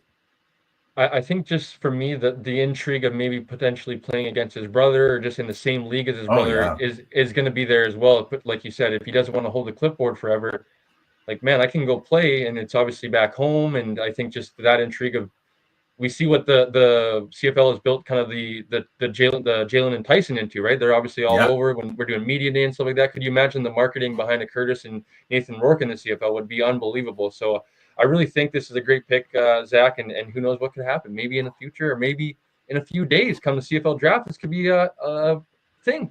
It could be. We'll see. We'll see. All right, Zach, we'll see you in the third round for your last pick. Sounds good. All righty, let's bring on Blake, and I know he's not a happy camper. Blake, not a happy camper, and hey, you can ask if you need help or No, not. I'm good. I don't need help. I'm just not a happy camper. But Okay, who? darn you, Mark, and darn you, Zach. I did have a list of 5 more names that I was debating with this pick, and in back-to-back picks they were stolen from me. But joking aside, that's what happens in the draft. This is a bonus pick, just like Zach's was for playing the second most Canadians in the CFL season in 2024. The fan in me wanted to pick Curtis Rourke. Realistically, like, I don't know how realistic that would be. Nathan's here for the long haul. I don't know, for the same reasons that Gord and Zach were already talking about. If Curtis doesn't want to hold a clipboard, like, yeah, it would be great to have his brother and him play on the same team, but like that drama, if you will, if they were like one starting, one's the backup, that wouldn't work out very well. And Arvin Husseini from UBC, as we mentioned, that was going to be my first pick. Of course, Mark took that. So I've been debating a few names on both sides of the ball, really. Isaiah Do you want? Bagnew Do you want me to from. give you one, maybe just to entice you, or maybe just to pop it in your brain? Okay, Just okay. because I'm thinking of one guy, and obviously, do not let me. I want you to go because you're Ryan Rigmage, Yep. Blake. But personally, who I'm liking, and I think Mark said that you can never have enough Canadian. I forget who actually said it. It might not have been Mark, but enough Canadian offensive linemen. Mm-hmm. Personally, I was I like where thinking you're going. Ethan Vibert. He's an offensive lineman. Do not let me persuade you. Just gonna drop a name in there, and I will let you continue, Blake. Who you would like to go and who you're kind of thinking through here. Well, I'm glad you mentioned that name because, as I was starting to say, Isaiah Bagnew from BYU was on my list. I believe another defensive back. Defensive Damien lineman. Alford. Damien Alford is on the board as well, a Canadian wide receiver. He played at the University of Utah this year, and before that, he was the University of Syracuse. But that is not who I'm going to go with. Even before you mentioned the name, I was going to go with Ethan Vibert from South Dakota State, offensive lineman. The Lions, as much as I already said, it would be nice to have Curtis and Nathan on the same team. What the Lions need to do is make sure that Nathan stays upright. And drafting an offensive lineman is the way to go here. Since I can't take Arvin Husseini, once again, thank you to Mark. But if, in all seriousness, if Calgary did use that pick, I think that would be a very good pick for the Calgary Stampeders. I will go with Ethan Vibert from the University of South Dakota. And even though they are not in bowl school, they are an FCS school, they have a history of winning. So Ethan Vibert is used to winning. Correct me if I'm wrong, Cole. I believe they were in the semifinals at the very least, possibly the national championship in FCS. And I don't quite remember if they won, but they have a history of winning. So Ethan Vibert is going to bring that experience, that winning pedigree to BC and the BC Lions. Why I kind of like Ethan is I think the Lions' offensive line has maybe lacked a little bit of like bite to it, a little bit of supposedly he's been talked about kind of playing with a little bit of edge and a little bit of aggressiveness to him. And I think that could be needed on the offensive line, especially without a guy like Suk Chung, who's kind of been somewhat of our tone setter along the offensive line. I think that kind of needs to be a little bit more to the forefront of our offensive line, as well as he has some center flexibility. And I think a guy like Mike Couture obviously is coming back and maybe is looked at to be this next year's center. But I think after that, it was kind of questioned. We talked about it quite a bit on our our previews and our game reviews and stuff like that. Of when Tyler Packer came in, I thought he did it pretty well and was maybe not necessarily wanting Mike Couture to come back. So I think maybe you look towards the future. Maybe this guy is kind of maybe your center or competition for that center spot come 2026 with a guy like maybe Tyler Packer who sticks around, Andrew Pearson who obviously has some center flexibility as well, and I think there's a pathway for him to make the line. So that's why personally I like Ethan Vibert, offensive lineman, and like Mark said, you can never have enough Canadian offensive linemen, Blake. So that is all for you, buddy. And I guess I can give you the floor if you need. But what you got going on? Yeah, I got a bunch of different stuff going on as you and I talk quite regularly. Football is not the only sport that I am involved in, and I am heavily involved in hockey and stuff like that. So very quickly, I know this is a mock draft, but anyone that is watching, the national championship is coming to Chilliwack very, very soon. 12 days, as a matter of fact. So five other regional champions and the host Fraser Valley Thunderbirds, which is of course my team, as the host team. All six of those teams will make their way to Chilliwack, BC, and battle it out for a week for the TELUS Cup National Championship. And very quickly, I would just like to say that I know Gord, of course, is a BCer like myself. This is the first time in history that two BC teams will compete for the national championship. Of course, with the Thunderbirds, the Okanagan Rockets won the Pacific Regional, so they will be one of the teams as well at that tournament. But we have a lot of stuff at the Canadian Football Fanatics going on. You have been doing an amazing job pumping out those podcast episodes over and over and over again. So great job to you. And then, of course, we have the weekly show starting up, I would assume, kind of close to the middle of training camp, if you will, and going all the way through. And of course, the Lions pregame and postgame.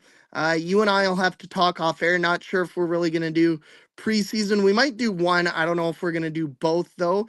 And then when the regular season starts, we're going to be hitting the ground running for that. Yeah, Blake. So to get back to the TELUS Cup quickly, buddy, and then before too much hockey, but you'll be on the call, will you not? And where can the people maybe watch you if they are? I will not be on the call. Oh. I will be doing some different stuff.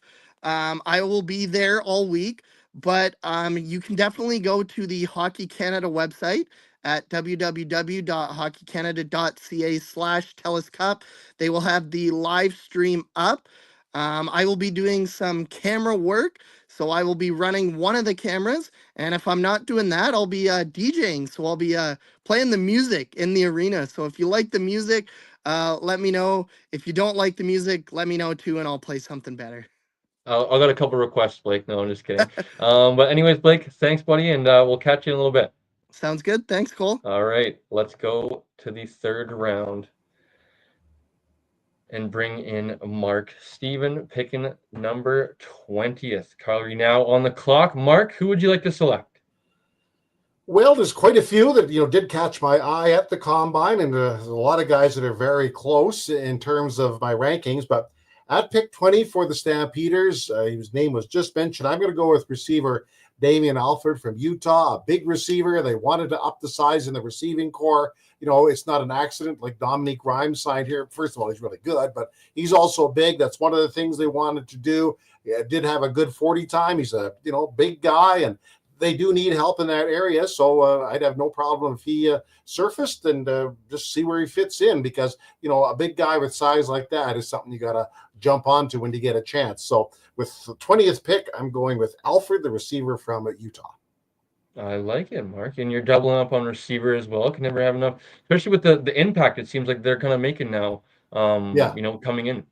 Well, just in the offseason, Cole Tucker retired. They also had Tyson Middlemost moved to Edmonton. He's a great special teamer. Rice and John was here for 2 years. He went and signed with the Lions. So, they don't have anybody with any experience behind those guys. So they've got to fill the pipeline, and he's a pretty good player. So is my other guy, White. So, there's other players that I had, but they need help now. I mean, they finished last. Let's just lay it on the line. They need some guys to come in, help them now. If they want future picks down the line, great. I mean, a couple of years ago, they picked, Chuba Hubbard in the 5th round. So, I doubt he ever sees Calgary. But the point I'm trying to make is there are some good prospects. If they weren't in the position they were in, I might take a look at them. But they need some guys that are a little more polished and ready to go right now. Yeah, and obviously in Calgary, as you mentioned earlier, Clark Barnes is contract year. You never know what could happen with him in the future. Exactly. And Jalen, obviously, I think we're probably both big fans of Jalen, but still hasn't been able to prove that he's been able to have a consistent full long season. So I like to being able to double up, especially with a guy like Big Play VA slinging the ball around and being able to provide him with numerous amount of weapons. Yeah, and they went out and signed, did a great job, I think, in filling. They got Tevin Jones in, they got Dominique Rhymes in, and Reggie Begelton returned. So I think, and the 2 Canadians I mentioned, Philpott and also Barnes, I think that's a pretty good looking receiving core. And now it's up to Vernon Adams to get him the ball on a regular basis. Yes. So, Mark, this is your last pick. If you want to let the people know where they can maybe find you on social media, I know you've been trying to put out some content, especially from the combine and whatnot, and trying to up that game. So just let the people know where they can find you and what you got going on before the season kicks off. Okay, well, first you can see the X or Twitter handle below, Mark on Football. I post a lot of football content there. Obviously, it's kind of Stampeders first, but not Stampeders only. I do, I'm enough of a fan of everything that goes on in the league. So I post stuff there, and then we'll be back doing the broadcasts of Calgary Stampeder games beginning on May the 19th. Yes, the season's moving earlier and earlier, and every year 2 teams get that really early start. I can't wait for a 10th team. But anyway, so it's the Lions. We're on the Vancouver Island to play the Lions in that first game, and then the season goes from there. So we'll be on. We're online, and, with my color analyst, Greg Peterson, we're the longest-serving broadcast tandem in league history. So looking forward to it. Awesome, Mark. Thanks for joining us, and we'll catch you soon. Okay, I'm going to hang out and watch some of this, though. A lot of interesting stuff here. Of course. Thank Mark. you, though. Thanks Really for watching. Of course. Later, Mark.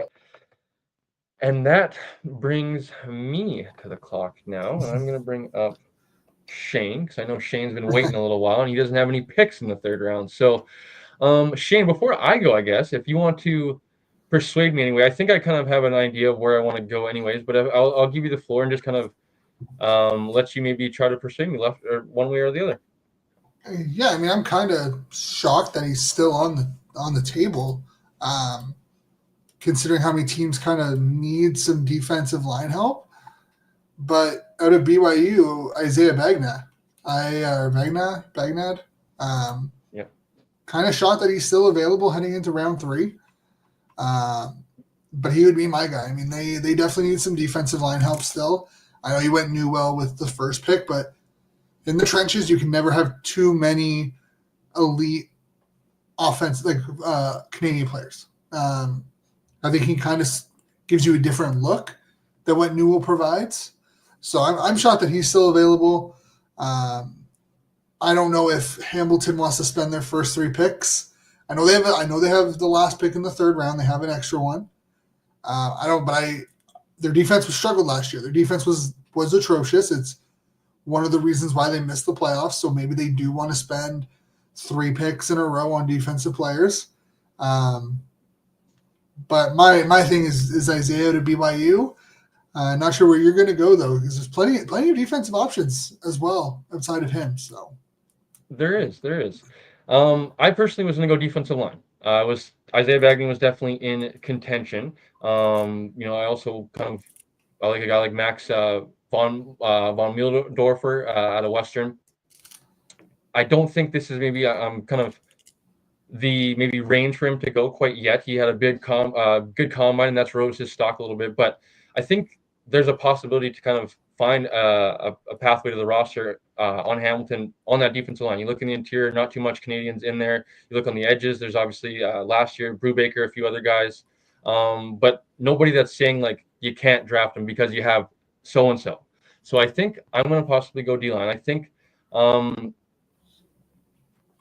And then it's tough too because I don't want to kind of miss on Max and try to let him get to 28 and then I miss out on him. So with not wanting also to double out maybe on defensive tackle and try to spread that out with a defensive tackle with Darian Newell in the first round, maybe try to go with a kind of a edge rusher type body with Isaiah Bagnall. I think that's probably where I'm going to go and select Isaiah Bagnall at a BYU defensive lineman.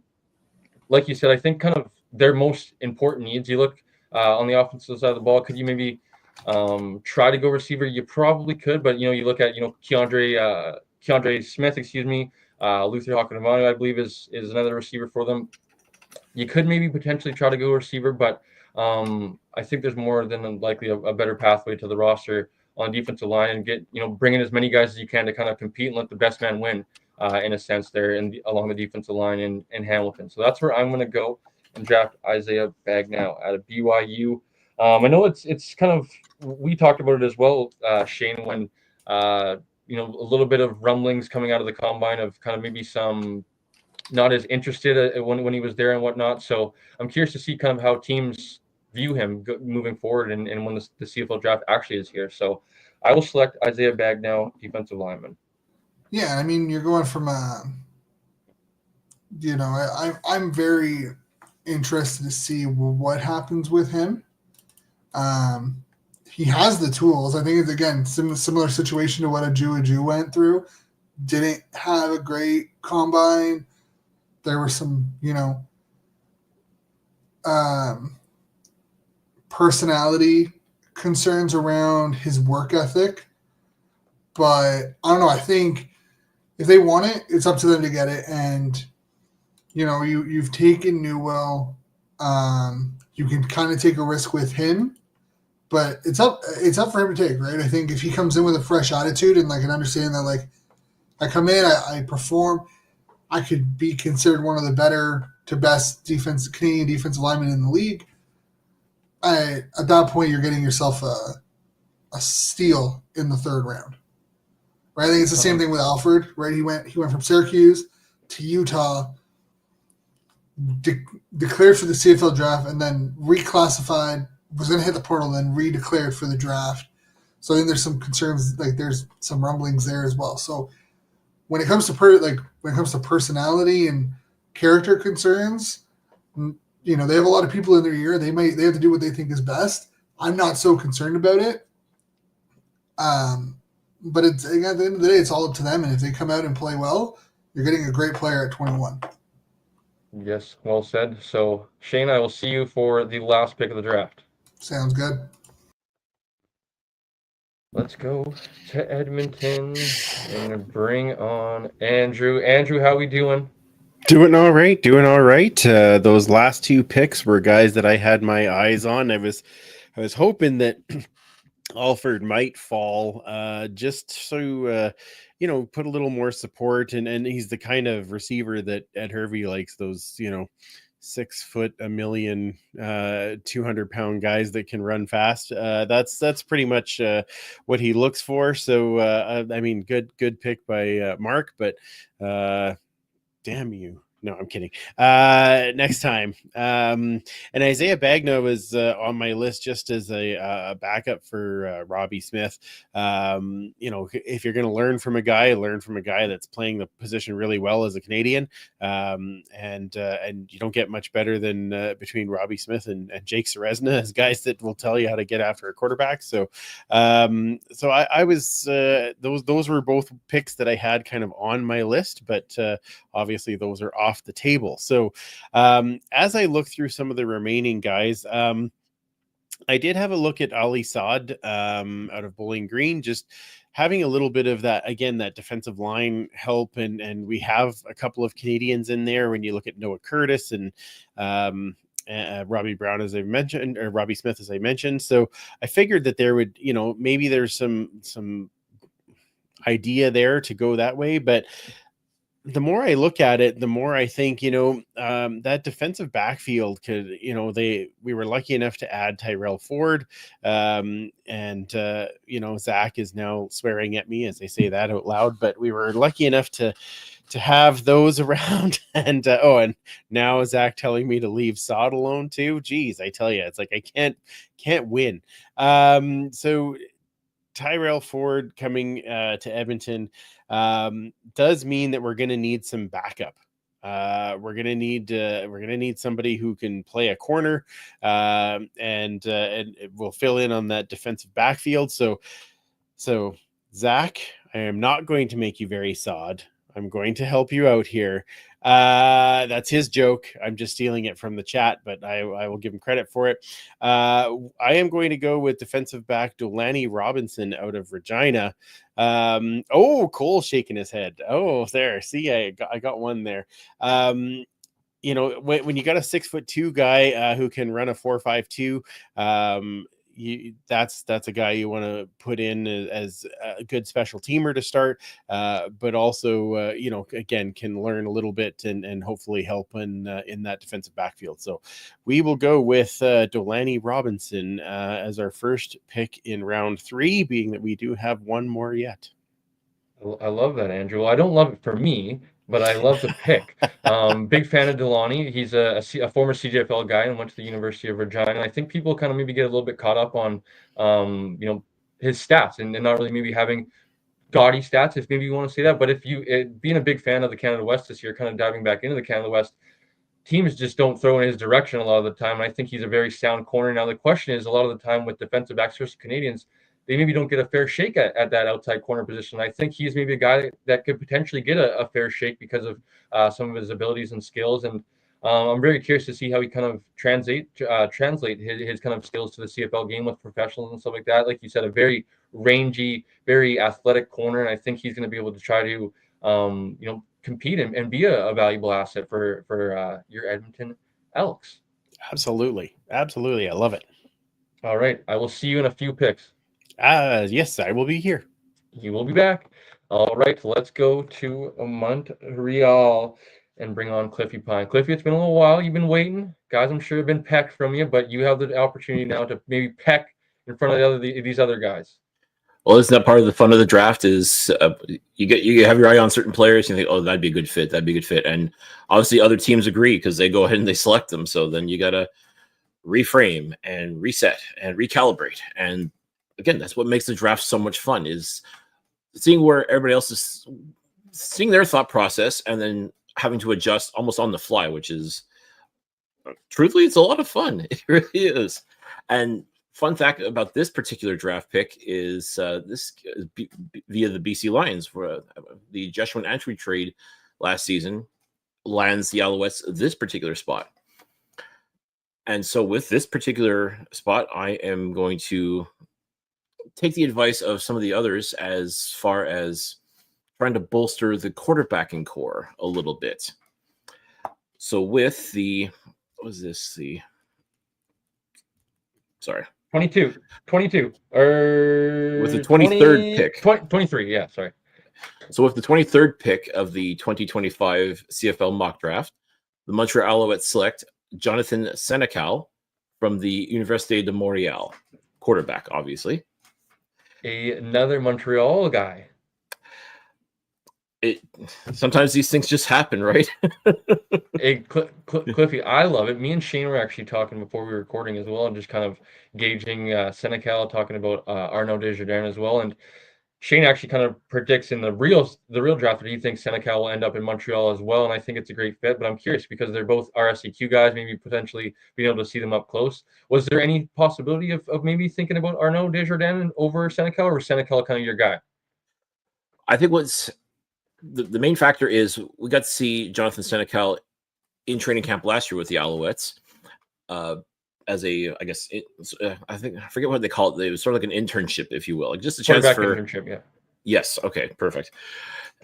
So he didn't get to see a whole lot of action, but I'm sure that the Alouettes got to at least, be made aware of him, and he got to have the experience of, maybe getting the idea of, okay, this could actually be a thing to actually become a member of the Montreal Alouettes. And truthfully, I look at this quarterback situation. Davis Alexander is 100% the man. They made that very clear this offseason. He's their guy going forward. McLeod Bethel Thompson, still a very solid quarterback. Still, obviously a Grey Cup champion as well. I mean, he's no spring chicken though. That's a big thing. So he's not a plan for the future. So you take when you make a trade for McLeod Bethel Thompson, you know he's not going to be sticking around for the long haul. But Jonathan Senecal, I think that the Alouettes are going to do exactly what they did with Davis Alexander. Sit him on the bench. Let him learn from the quarterbacks that are there. Let him learn from Anthony Calvillo, who, by the way, knows Jonathan Senecal very, very well, as AC was the OC for the Carabao back in the day. So he got to see Jonathan Senecal up close just a little bit. And I've got a feeling that AC is going to be very excited to be able to work with a young man like this. And if anything, I think that could be part of his a hallmark of his, if you will, to be able to help develop the future in Montreal with a Montreal native. So, I mean, this is, to me, this is a fait accompli as far as I'm concerned. I don't know if Senecal will, if you actually go in the third round like I'm doing, but I look at his talent. I look at everything that he's been able to bring to the Carabao, and I think that can translate very well for the Alouettes as well. And I think at this point, if he's still available, because you never know, like some team might just scoop him up in the actual draft and surprise everybody. But I think if he's here, you take that pick, you draft Senecal, and the future starts right away in Montreal in 2025. Probably the easy answer is like that. This is a perfect fit, but I really think it is. Obviously, you mentioned AC being having that relationship with him, having a guy like McLeod Bethel Thompson in that quarterback room to kind of learn from and kind of marinate, if you will, for the next few years, hopefully. And then, maybe they turn him into a finished product in a few years and he's able to be your guy. So I love that pick, Cliffy. And I'm hoping that these Canadian quarterbacks, that we've heard it all off season, or kind of draft season, I guess you should say, about the best quarterback class of ever in history, right? And I'm curious to kind of see where the other two guys go. It's kind of Rourke and Argusmar probably more than likely, 3, probably no later than 4, and then where does Senecal and Arnaud Desjardins kind of slot in that? And I'm very big fans of them and kind of rooting for them to go as early and as high as possible. So I would love to see 3 quarterbacks go within the first 30 picks. And I think would just be a great thing for our game and hopefully not only the quarterback position, but Canadian football players being like, man, how cool is this that, not only offensive linemen are kind of usually the CFL draft in previous years has kind of been built up to, in the trenches, but now we're seeing, receivers come in and contribute right away. Now we're seeing the quarterbacks with, Trey Ford and O'Connor getting a little bit of run, and then obviously with Rourke and stuff like that. So I would love to see these quarterbacks continuing to be drafted and hopefully developed and then turning into something in later years. Absolutely. I think it's such an exciting time right now for young Canadian football players, and especially with where the CFL is going right now. Like I think this league, by and large, is in great shape. I think they've got nowhere to go but up, and it's going to be built on the back of these absolute studs as far as like national players go. Not just, as you said, quarterbacks, but like in other positions as well. You're seeing absolutely outstanding football being played by Canadian-born people, especially. Look at all the Canadian talent that's going down and playing in the NFL as well, and dominating in the NCAA. I mean, it is a great time to be a Canadian-born football player, and I think this draft is going to help expand upon that and just keep it going for, as far as I'm concerned, years to come. I mean, the amount of talent that is out there right now is second to none as far as I'm concerned. Yes, sir. Cliffy, we'll see you back in a few picks. All right. Alrighty, let's bring in Andrew as we do a little give and go with Andrew, bringing him in, bringing him out, and put the Elks on the clock one last time. Andrew, who would you like to select with the Elks 24th selection? Yeah, shuffling in and out here, and I don't know. As I keep seeing that Zach was really hanging on sod, so I don't know. I mean, does he picks fairly soon after this? No, I'm not picking him anyway. I just wanted to give Zach a little bit of a hard time. Love you, Zach. You're good. Yeah, I gotta just give you a hard time. That's how it goes. I was thinking a little bit here of going with a guy who was playing at Alberta in Mac Bannatyne. Just the connection. Obviously, Chris Morris will know him quite a bit. but as I kind of read more and more about a bunch of the different guys, a guy that really kind of raised his stock at the combine. I am going to shift my gears a little bit, also because this is also a great last name. I'm going to go with defensive back Eric Cumberbatch from Ottawa to join in. The guy had a massive long jump. I do think that I again, why wouldn't you want to get a jersey that says Cumberbatch on it? But he does sound like quite the athlete who's going to be able to contribute on special teams right up front. And again, when we're looking at DBs, we're looking at the safety spot. We're always seeming to try and cycle through some different DBs there. So I'm going to take a little bit of a swing on a guy that had a decent combine and seems to be a pretty good athlete. So we'll go with Eric Cumberbatch. I like the pick, Andrew. I'm glad that you also mentioned he had a good combine. This is another thing that we could have used, and obviously you did use in the research that you did with obviously looking into him having a good combine. If we were able to have maybe streams and stuff like that, you're able to see a little bit more of him. So I love that you went with that and went back to the combine as well. And that selection, defensive back Eric Cumberbatch. Absolutely. All right, Andrew, that is your last selection, though. Thanks for joining us. But let the people know what you guys got going on over at the Turf District. Yeah, absolutely. Thank you for having me, and it's always fun to do this. I know it's only our second year, but it prepares me a little bit more as we get closer to the actual draft. So thank you again for including me. Turf District, we're doing every 2 weeks right now as we lead up to the season.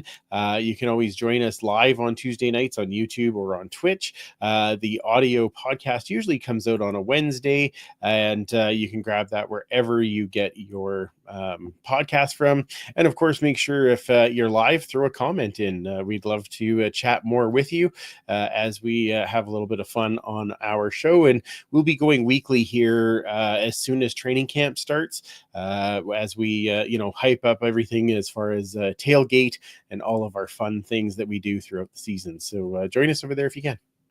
Yeah, you guys do an awesome job over there, Andrew, and hopefully second annual. Hopefully this is many more years to come. I think this is a good fun for a lot of people, and hopefully people that are listening are having as much fun as all of us, because I think we are all enjoying this, and is a good way to, like you said, kind of set off combine, or kind of finish combine season and set off draft season, I guess you could say, a little bit better. But Andrew, we'll catch you a little bit closer to the season. Absolutely. Thanks so much for having me. Of course. That is Andrew from the Turf District. And let's bring in Coach Phil's been waiting for quite a while. Coach, last pick for your Riders. Who would you like to go? Well, honestly, I was going to cut a classic Coach Phil promo on Andrew for taking Delaney Robinson, but I'll let him slide on this one right here, man. Now, I'm going to go. I was debating on two people. I was debating on Kalade Amundsen, but I've already gone D-line and can't really have too many D-linemen, which is fine. But I think I'm going to go with a guy who, at the combine, he really his scores could be what they are at the combine, but he would be an asset on special teams, which is crazy to even think. But I'm going to go with Joey Corcoran out of New Hampshire. Okay. I like that, Coach. Take a wild shot right here, man. I think with Joey, I've had him on deep in the game, man, and he's got a really good mind for the game, man. I think he would be an asset to us, to receiver depth, but also an asset on special teams, going out there banging shoulders, banging heads with AJ Allen out there with those boys. And I think that his thing with me, the thing with me and him is it's about development with him. Develop him, and he's open to being developed and being molded like a piece of clay. So you want guys like that coming out of the draft that you can make your own. He doesn't have to be a world beater. If he does become a world beater one day, that's great. But right now, it's all about developing him and taking time, and he'll be around a lot of great players to be able to that'll vet him and get him right. Yeah, I like that selection, Coach, especially like we were talking about with your last pick there. You guys probably, like, on paper, and obviously the games aren't played on paper, but have one of the more complete rosters. So being able to kind of find maybe a pathway for him is probably important once you get into, maybe their second, third, and fourth round picks, trying to find a pathway to the roster for these guys. And as you talked about, maybe being able to be a special teamer. That's a pathway onto the roster, Coach. So that is your last pick, Coach. Appreciate you for coming on, my man. It's been a while, like I said, and the season's around the corner, so it's about to be a fun time. But Coach, let the people know what you got going on. Man, well, right now I took after almost 4 years of doing this, I took a long extended break after Grey Cup, get my mentals right, get ready for this season, and I'm ready to go, ready for the reactions. If you can find me at YouTube, Coach Phil Reacts, find me on Instagram, Coach Phil 425. I'm branching out to Twitch as well, so I'll have that Coach Phil Reacts, have that going. I'm actually getting into hockey more. I'm learning about hockey. I've watched a little more hockey now, so I'm gonna start. I think the playoffs start real soon, don't they? Real soon. Yeah, I'm gonna be doing a little something with that too. Hopefully, and if NHL don't knock me down with copyrights. Yeah. But in PWHL, I want to start doing that, and then we're gonna do our CFL stuff, man, like we always do. We're gonna do our thing. We're gonna have fun, man. So that's what. Oh yeah, and I'm also coaching high school football again. So kind of taking my spring really slowly as we go into summer and get ready for all that. So it's gonna be a busy next few months, but looking forward to doing my CFL thing, man. You know how it is. You're pretty much an adopted Canadian now, Coach. If you're getting into the hockey, I know. you'll fit right in. Hey, as long as Trump don't shut me down, I'm cool. a little Canadian football and a little NHL. I love to hear from Coach Phil Reacts. I'm excited to see the reactions, Coach. I don't know what it is right now, man, but it's something about Ottawa just itself. Like I got a sweet spot, like a soft spot for the Red Blacks, but I also got a soft spot for the Senators. And I was like, all right, because the Kraken ain't doing nothing, so I'm like, all right, man, all right, we'll watch a little bit, and Vancouver as well. So we're gonna do our thing, man. I love that, Coach. Don't be a Canucks fan right now. It's a bad time. Stick on that Ottawa Senators bandwagon. They might do something in the playoffs. But anyways, Coach, we appreciate you so much, brother, and we'll talk soon for sure. You already know, man. Take it easy. All right, later, Coach. And that means going back to Montreal, bringing Cliffy back on one last time, Cliffy, for selection number 26. All right. This was tough because there's a couple of, kind of like Coach Phil, I was kind of thinking like going outside the box a little bit and coming up with a name that maybe hasn't jumped off the page for a lot of people. And there's still some good talent out there. I think that's the thing too. Like a lot of the names, like obviously, as far as I'm concerned, the best of the best have been taken so far, as is expected. But a championship team really is built on a lot of these mid-level, like these third, fourth, fifth round picks. I mean, that's usually where a lot of your money is made more often than not. So with that in mind, I mean, there is definitely some hidden gems as far as I'm concerned. This talent, talent-wise, in this draft. So with the 26th pick of the 2025 CFL mock draft, the Montreal Alouettes select Alex Berwick, offensive lineman from Western University. I like that selection. I know a lot of the talk is going to Eric Anderson, offensive lineman out of Western as well, but his teammate, Alex Berwick, is another kind of prospect that's been talked about and a good prospect as well, Clippy. So I'm curious, kind of maybe just why offensive line at this point? You could have went it multiple different ways, but tell us a little bit about. Well, I look at this offensive line in Montreal, and national talent-wise, they are in very good shape. And also too in free agency, they added Cyril Hogan-Sandon, and you've got guys like Jesse Gibbon and Justin Lawrence and Pierre-Olivier Lestage. But you've also lost players like Christian Matt and Philippe Gagnon went to Saskatchewan. So I think there's a little bit of pressure to see how you're going to reload in that department. And as they say, you can never have too many great Canadian offensive linemen. And watching Berwick's tape, this guy is a bully. This guy is he creates lanes like nobody's business. And I think he's going to have a great time snapping the ball to outstanding quarterbacks. He already did that earlier this year. And my goodness, I think someone like Alex Berwick can really make some magic happen for Montreal. So it's a bit of an off the board pick. I think a lot of people might think, but to me, I look at his measurables. I look at the film on him is absolutely outstanding. So, I mean, I think if Montreal wants to kind of think outside the box just a little bit, I think this is a pick that a lot of people are going to be scratching their heads about, but I think they're going to be very impressed with how this young man develops as an offensive lineman in the Canadian Football League. Yeah, and when you look back at your little crop of 4 guys that you selected, Cliffy, I think Alouettes fans would probably be excited, right? With obviously Senegal's last pick. You look in the first round with Jalen Smith, the linebacker, and then Jeremiah Ojo, Montreal guy, 2 Montreal guys in there. I think exciting guys you can kind of get fans excited about, and then you get a swing with maybe an offensive lineman that can contribute for you in the 3rd round. That maybe if you find a steal in the 3rd round, it's like, that's a good thing. So I love that pick for you, Cliffy. But that ends your time as we almost get to the end of the CFL mock draft here. Cliffy, let the people know what you guys got going on at the Alouettes flight deck. Well, we're thrilled. We're in our 10th broadcast season, and we're very excited about what's to come in 2025. Both myself and Tim Capper, so far we've been very fortunate to have some really great interviews with guys like Najee Murray, Joshua Archibald, and we just did an interview with Chip Cox, CFL Hall of Famer and 2-time Grey Cup champion. Absolutely outstanding. If you haven't had a chance to, I beg of you, go check out that interview because Chip bears it all. And it was just absolutely outstanding to chat with him about his absolutely phenomenal career. So you can find us on YouTube. You can find us pretty much anywhere you download your podcasts. And once again, we're looking forward to training camp to be able to get Flight Deck Live, our live show on YouTube, Facebook Live, and X up and running again as well. I mean, I got a feeling this is going to be a very exciting year, not just for the Montreal Alouettes, but for the Alouettes Flight Deck as well. So by all means, make sure you come on board with us because we want everybody to be a part of the flight crew. So definitely come on, like, subscribe, all that good stuff. We definitely appreciate it. Yes, I know Blake and I are both a part of the flight school, but on behalf of us, congrats to you and Tim for 10 years. It's an incredible milestone. I'm just only doing this for a few years. It's like, man, you guys have made it for 10 whole years, Cliffy. That's awesome stuff, man. And doing a lot of good stuff for the CFL, getting content out there for people to consume and stuff like that. And like I said, big fan of kind of when I can, obviously, especially when the season starts, it's a kind of a fire hydrant of BC Lions, a little bit of CFL, obviously, and trying to consume you guys as well. But big fan of you guys, what you and Tim have created over there.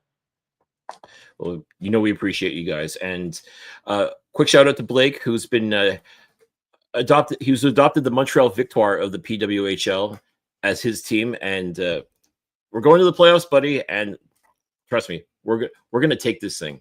Victoire, you made the right choice to support the Victoire, and we're happy to have you on board as well. Awesome. Appreciate it, Cliffy, and we'll chat soon, buddy. All right. Take care. All right. Let's go to Winnipeg one last time. My man, Zach's bringing the energy. He's loving it all the way. Second last pick, Zach, and you still got a smile on your face. I love it. Who would you like to select for your Winnipeg Blue Bombers? Can I just as an aside, I just saw a stat on Twitter. Willie Jefferson is 1 pass knockdown away from number 3 on the all-time list, my friend. I saw that too. Shout out to CFL Stats. I like that Twitter page. Yeah, that's awesome. I love what they do. Shout out to them as well. Yes. So my last pick here, if I put on the GM hat, I'm kind of torn. The Bombers lost Johnny Augustine, who was the backup Canadian running back, who had some excellent turns when he filled in for Brady Oliveira. So he's left. He was also a great special teamer. So there is Joey Zorn, who could, compete with Michael Chris Ike for backing up Brady Oliveira as a Canadian running back. But as I said, football is built from the lines out, Cole. And Ali Saad, my man, is still there.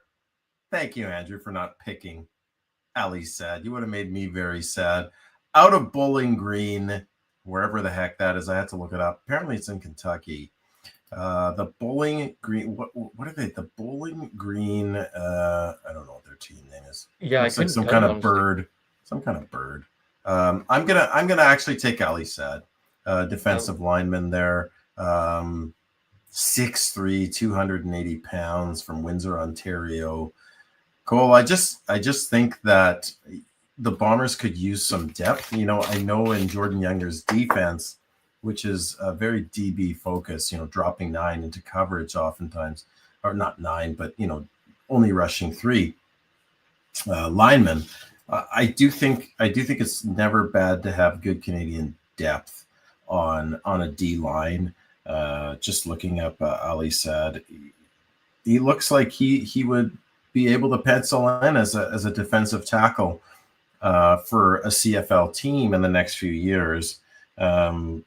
22 QB pressures in the last 2 years, and when you look at Jordan Younger's defense, you're not going to get a high total of sacks when you're only rushing 3 linemen.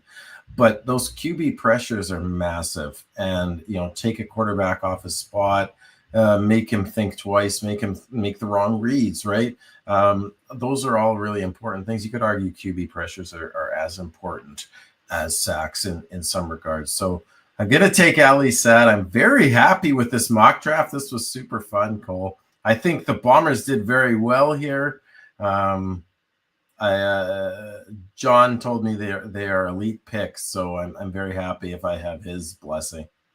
I'm glad you enjoyed yourself. I'm honestly, I like that I got a little insight from you there that you were possibly thinking about running back Joey Zorn out of Yeah. University of Windsor. I know he was a pretty productive guy, but the running back position is a unique one in the NFL draft specifically, because people tend to maybe shy away from that position, and in the CFL can be a pretty big one because of the special teams ability and them having to play it.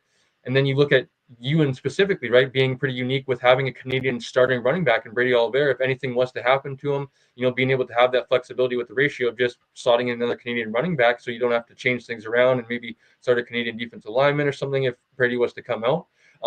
Is an interesting thought process, but ultimately you go with defensive line. I think that's probably a Mike O'Shea, like you said, Jordan Younger type of pick to go to the back to the defensive line. I think you can't go wrong with that selection, Zach. So like you said, you're happy with your little crop of new Winnipeg Blue Bombers? Not too shabby, man. I think I'm going to have to be a regular on this mock draft. Next year, I might even be able to do my own research and know some. And like if they live stream that combine, that'd be fun to check. Where is the combine next year? Do we know? We don't know, I believe, as of yet, but I believe you got to get DB. Tell DB to pull some strings and tell him to talk to somebody to get the combine streamed for us. Right? Yeah, he probably could make that happen. I think that would be. I mean, I'd love it if it was in Winnipeg. I would definitely go check it out. I think it was. Was it in Winnipeg last year? I want to say it was in Ontario, but I could be. I feel like I could be mistaken. Yeah, I feel like it was Winnipeg recently, but I didn't make it out. But yeah, this is Zach. I can't remember what I had for breakfast, let alone last combine. That's fair. I'm in the same. Well, actually, I do because I eat the same thing every day for breakfast. But anyway, that's an aside. Anyway, Zach, let's get this out of the way. Then now we'll officially invite you to the 3rd annual CFL mock draft. So you have 12 months to study by then. You should be really good by then. Absolutely. All right, Zach, before we get you out of here, let the people know what UDB guys I'm a big fan of is Chris Wallaby. I love that guy. He is an entertainer, I tell you. But let the people know what you guys got going on over there at Bonfire Sports. Yeah, so as usual, Bonfire Sports with my man Darren Bombing and the Hall of Famer Chris Wallaby. We'll be throwing down 2 shows a week. The pregame show with Chris Wallaby usually takes place the day before the game around 3:00. And then DB and I do our post-game show where we talk about the game that just happened and get into some other random things that, we just like to joke and have fun and interact with our great live chat and our fans. So we do pregame, postgame, every game for Bombers football in the 2025 season. Yes, you guys do a really good job, Zach. A big hat tip to you guys, and I've told you guys this a couple of times of how much I look up to you guys and kind of what you guys are creating over there at Bonfire Sports. You guys do really a good job of creating that content, and people obviously love it with obviously you guys' following. Yeah, and I don't take any credit for that. Darren drives the Ferrari, and I just hop in and yak. I mean, that's pretty much what I'm good at. I love the CFL. I love the Bombers, as you know, and it's just a thrill to be able to chop it up. And thank you, Cole, and all the other guests on here for creating amazing and much needed CFL content. It's great that we have this community. So good on you. I know it's a lot of organization to figure out, juggle all these different guests and who's going when and who's picked who. So I thought this was really fun. You did a great job, and Awesome. nice to see everyone getting excited for the CFL season. Yes, it is around the corner. Zach, thank you so much for joining us, buddy, and we'll catch you soon. Sounds good, buddy. Take care. Yes, you too. That leaves us with one last pick, ladies and gentlemen. I might as well just bring up everybody. Man. The one last selection, which is to me. I think where I'm gonna go, and I think it's probably gonna be a little bit of a maybe I don't know if I want to say shock to you guys, but I'll give it to maybe Shane first to try to convince me one way or the other, or if anybody wants to maybe just chime in. I think there's only one for me. I think there's only one logical spot to go here for Hamilton, and we've talked about it throughout the third round about special teams help. I think Daniel Weave out of Saskatchewan, I believe, or is it Regina? Saskatchewan is the way to go in my opinion. I think he gives you that receiver depth, but also gives you that special teams impact week one. He did really well at the combine. He shows really well on tape. I think if he's available here, it's a no-brainer for Hamilton to select him. I'm kind of shocked. I'm a little surprised that he's fallen because of how well he's done at the combine and the fact that he can be a depth receiver and be a special teams impact player. But I think him here at the end of the third round is the best pick you can get.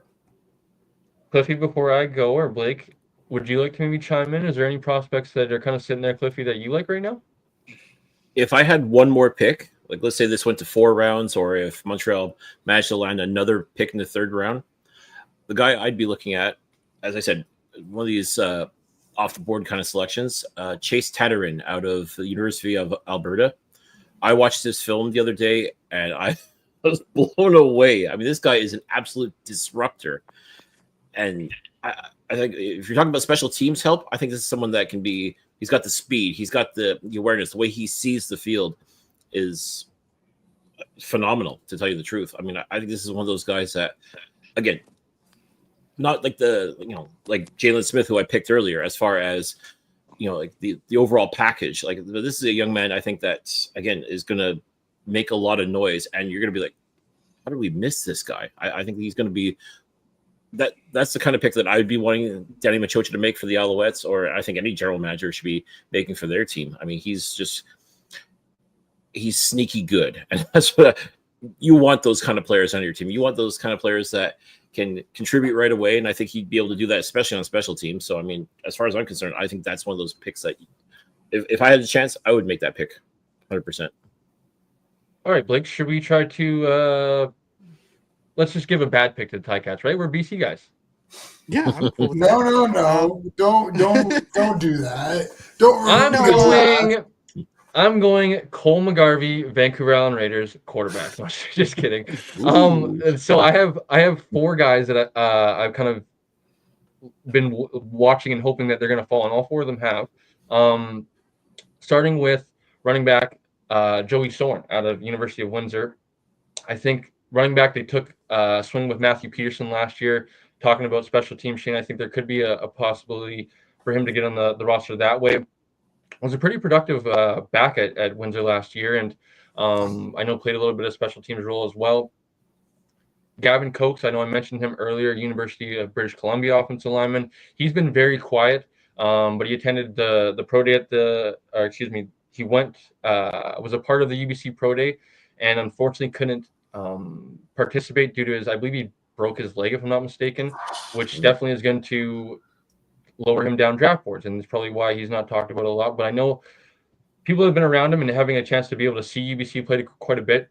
There's a lot of people that are very high on him when he is healthy, and he has flexibility to play all 3 positions in the interior of the offensive line.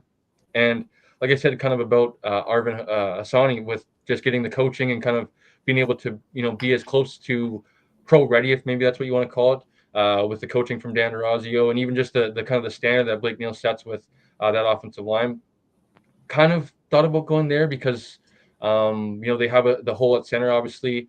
I know there's been some rumor that possibly some guards maybe being able to play at their center position for them. And then I know Shane did mention one guy from Saskatchewan, and I actually didn't really have him kind of on my board, but when Shane mentioned him, it's definitely one that intrigued me and could be one that maybe he talks me into. But I actually had would be something. It would be me doubling up on a position again, which I already doubled up on defensive line. But talking about special teams, I just think this is a position that they can kind of come in, and a guy that I'm high on is Seth Hundeby, linebacker out of Saskatchewan. I think is an interesting one to kind of maybe bring him in with Devin Barasek. They already have, like I said, Ryan Baker and a few other Canadian linebackers there to kind of bring in and just let the best man get a game day jersey out of those positions.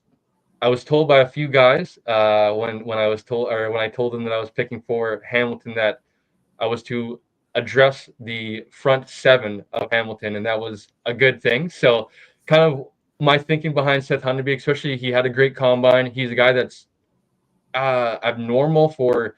I think he's like what is he?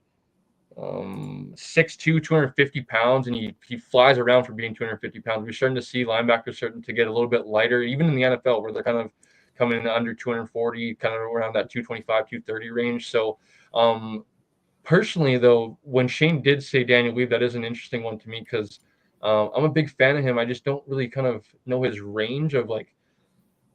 And obviously, this is my pick, so I could go him and not really give a care, but I don't know kind of who I'm going to go with here.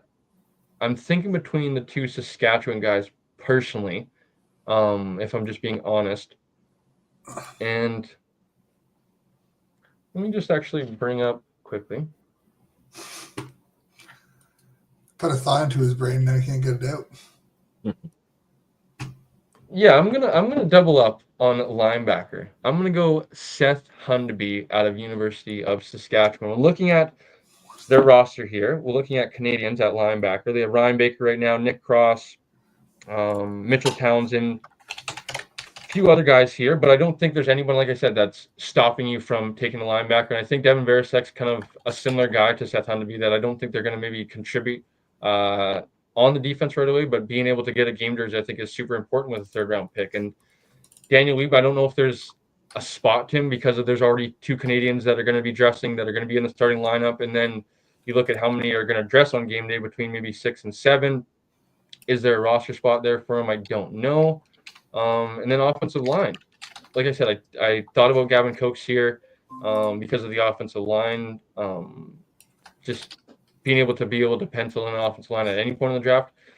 His stock lowering because he's hurt is, I think, something that is something that probably holds him back from maybe being selected here. And then running back, I'm kind of just scared away from taking this early in the draft. So personally, I think I'm going to go with Seth Hundeby, linebacker out of University of Saskatchewan, to end our CFL mock draft.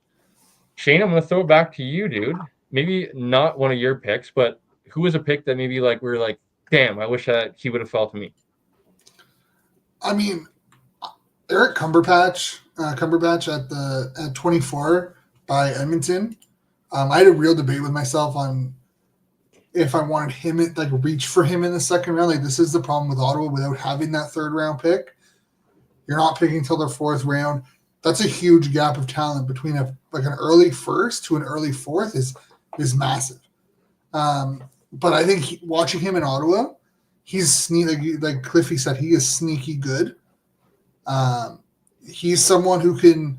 I don't know if he's going to be a strong side, CB1. Like, I don't know where he necessarily fits within the CFL secondary.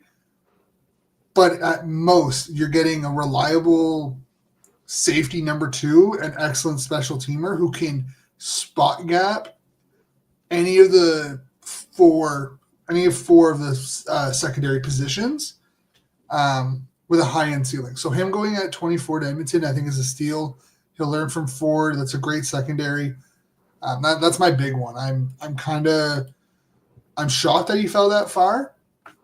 I thought he might have been an early third round, maybe late second round pick.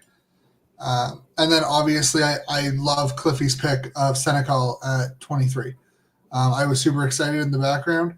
I think Senecal at 23. I mean, every time Moss talks about those 3 quarterbacks or talks about Canadian quarterbacks, he always mentions Rourke, Elgersma and Senecal. Like it's always those three. He always says they have the same tangibles. I think it's really good. We've seen the lifestyle of the lifespan of a development in a quarterback. He's a little bit older. I believe he's 25 entering the draft. He was at their camp last year, so that should help kind of with that development. But I think it's a great pick for Montreal. So I think in real life they should go for him either at 23 or 26. But I don't see it not working out in Montreal for him, and that gives him a quality QB2, right? And Bethel Thompson's getting older. I love Caleb Evans. He's not a quarterback too. He's your short yardage. He's like Logan Boner, who is your short yardage, down in like short yardage QB sneak, down on the goal line type quarterback. He hasn't developed enough as a passer. Senecal should slot in as your QB2 as early as 2026, in my opinion, if he does get selected by Montreal. Yeah. Definitely with Caleb Evans also coming off an injury as well that sidelined him for most of the year. So that's, if anything, if they do decide to go with Senecal, I think that's going to be almost, as you said, it's almost like a fast track to the, I won't say number 2, but definitely number 3, with the possibility of becoming number 2, depending on what McLeod Bethel Thompson's able to do in Montreal. But again, they didn't bring him in to be the man, and they're not bringing in Senecal to be the man either. They've got the luxury of being able to, again, put him in the slow cooker and let him marinate and, develop into the quarterback just exactly the same way they did with Davis Alexander, because he came in 2022. They did the same thing. And I saw he had the talent right away, but he needed the chance to develop and grow and work with guys like AC and Vernon Adams and Trevor Harris to learn how to be a quarterback in this league. And Cody Fajardo as well was very instrumental to his development. And look what's happened with Davis now. Like we knew he had the talent.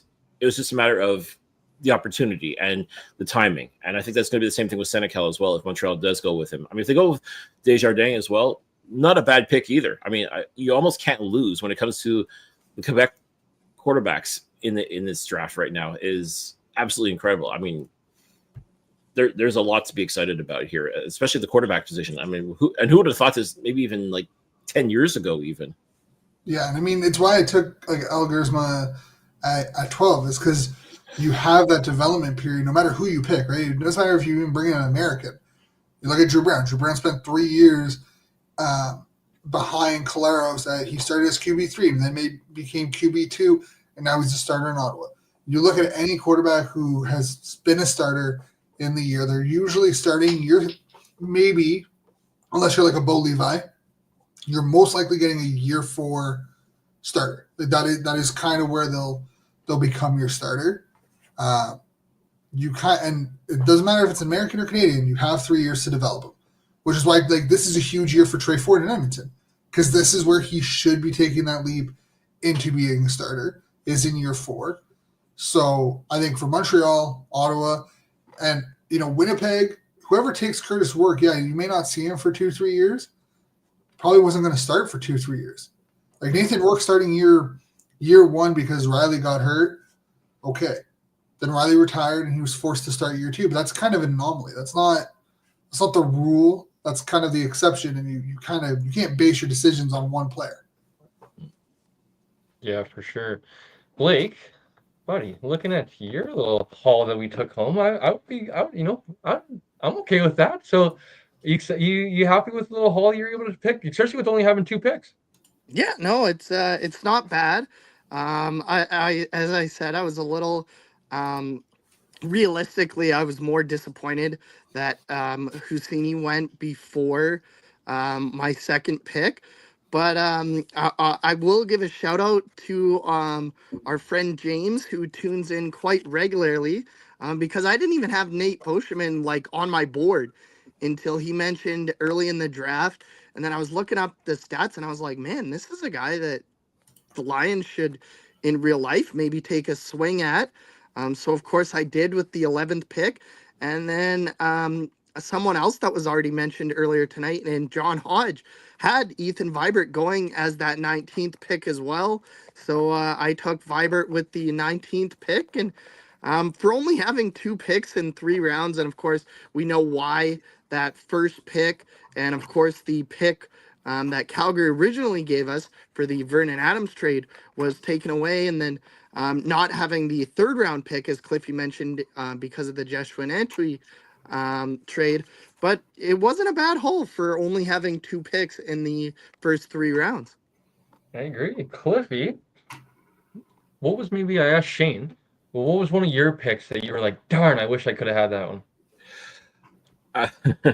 It's funny. I talked earlier about the receiver position and not being worried, and I'm still not as far as national receiver goes, but I'm not going to lie. Being able to add like a Ethan Jordan or Damian Alford to the receiving core in Montreal, that would be awesome. Like, you talk about a couple of big body receivers that can make plays happen. They would not look out of place whatsoever in Montreal. So when I saw those guys draft, I'm like, oh, okay. Like, those were pretty good picks. if I was really, especially Alford too, like, I figured, okay, first round, I know a couple of mock tracks have him going in the first round. I figured definite second rounder. Hope and pray he falls in the third round, and sure enough, he did. And then Mark Steven grabbed him. Like, okay, fair play, well done. So that's a good. Those are 2 guys that I think are going to be really talented players and are going to be eventual superstars in the league. I think we've seen like receivers start to like come out a little bit more pro ready in the last few years now, and this year was kind of like after those first 3 guys, I think the it kind of dropped off a little bit in terms of the next available guy at receiver, and it was definitely an interesting one once those first 2 went off the board in the first 3 picks. It's like, oh, we only really got one receiver that maybe could go, and maybe there was some other guys that could be whispered about, but it was definitely interesting to see once those first 2 got. I was kind of penciling you in for a receiver at 5, not thinking that those 2 were going to go right away. So I was like, this is going to be an interesting kind of adjusting on the fly, I guess, if you will, if that was what Cliffy was thinking. Yeah, well, that's, again, this is what makes the draft so much fun, is that everybody's necessarily thinking like you, but at the same time, they're also thinking, filling needs. And lots of teams need a good receiver. Lots of teams need a good offensive lineman. Lots of teams need a good, special teams player. And it's about taking the best player available. And again, a lot of those guys can arguably make the argument to be the best player available. And yeah, you can't be mad. It's just a matter of, okay, at that point, when that player's gone, who are you left with? Who's out there? Who do you think could be a good fit for your organization? And I know that was my strategy, is, when it came to like going through the things. And by the way, I'm with you guys in the sense that it's such a disappointment to not have the combine live streamed or have some sort of way of being able to watch everything on that. I mean, that was beyond disappointing as far as I was concerned. I would have really loved being able to watch a lot of these guys in action, especially the one-on-ones. I mean,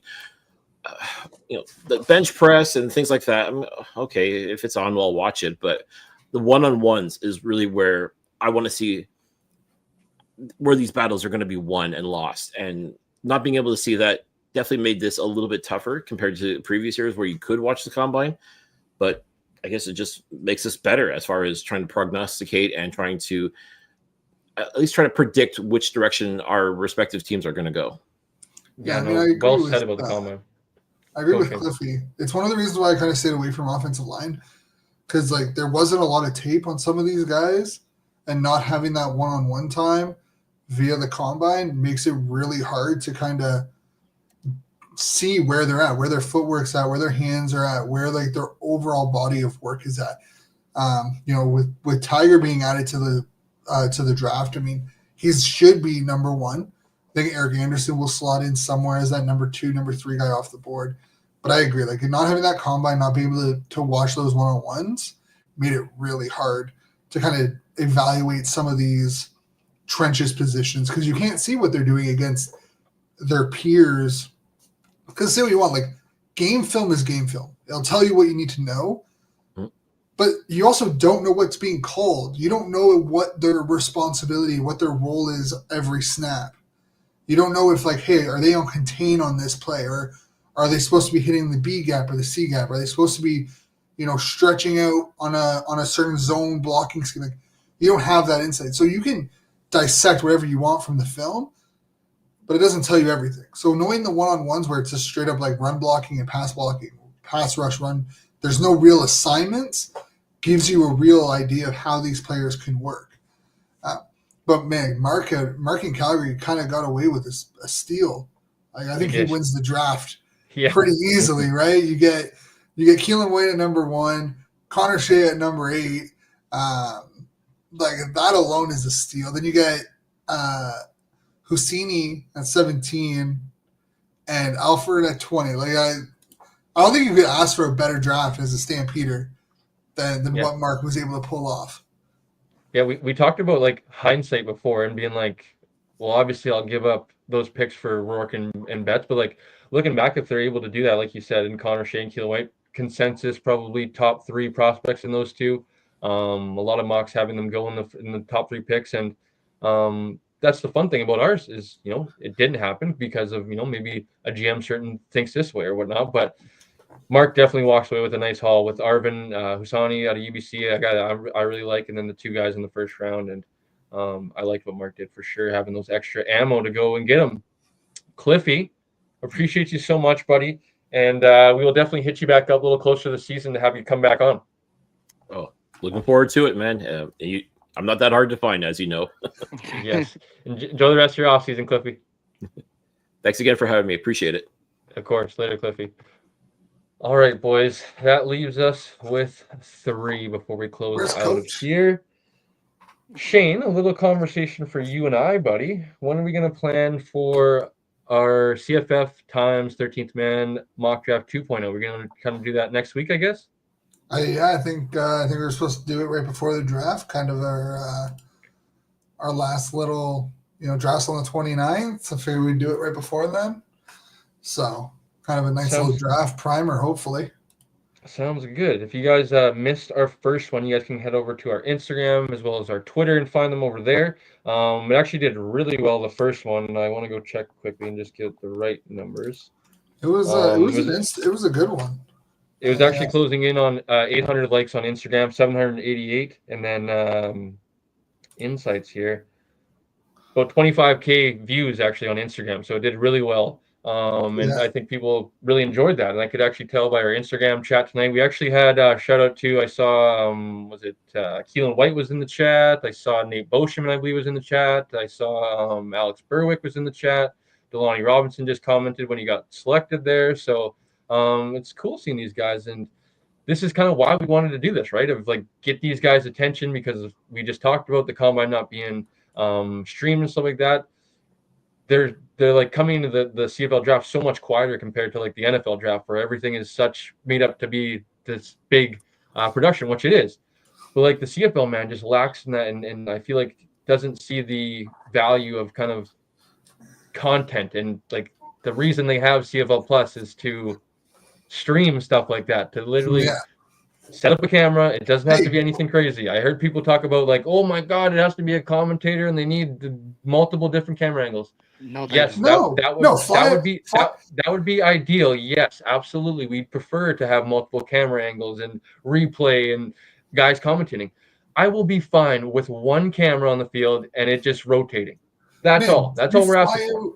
Fly out half of the guys that were on this little mock draft and pay for our room and board, and we'll set up cameras. We'll live stream it. We'll watch it. We'll set up cameras on all the one-on-ones and we'll man it. I don't care. The experience alone is like, you pay for our room and board and like our food. I'll go out there for a week.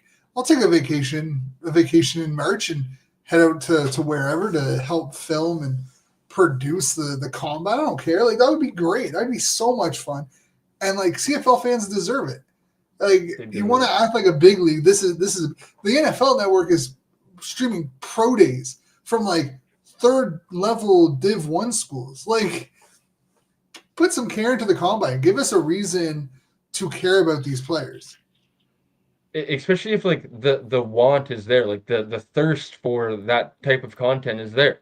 And it's not just from people that are maybe diehard per se. It's a lot of people that are maybe paying attention to like Andrew said, like the first time maybe you're preparing for the draft or whatnot, you're starting with that combine, right? And stuff like that is super important for people. So I just think it's very it just needs to be addressed next year. Of like, you have a I don't want to say a streaming service, but you have a platform for that specific reason. You started CFL Plus to have your own whatever channel, whatever you want to call it, platform to broadcast your events. And I hate that, like, even preseason games kind of bug me that not all of them are aired, because that should be made up big as well, because these athletes that we're seeing drafted might not make the real roster. And like, this might be their only opportunity for, say, a little bit of family, a little bit of kids like us that are interested in seeing maybe a Seth Hundeby play or something like that. And like, I want to watch him in preseason to see if, like,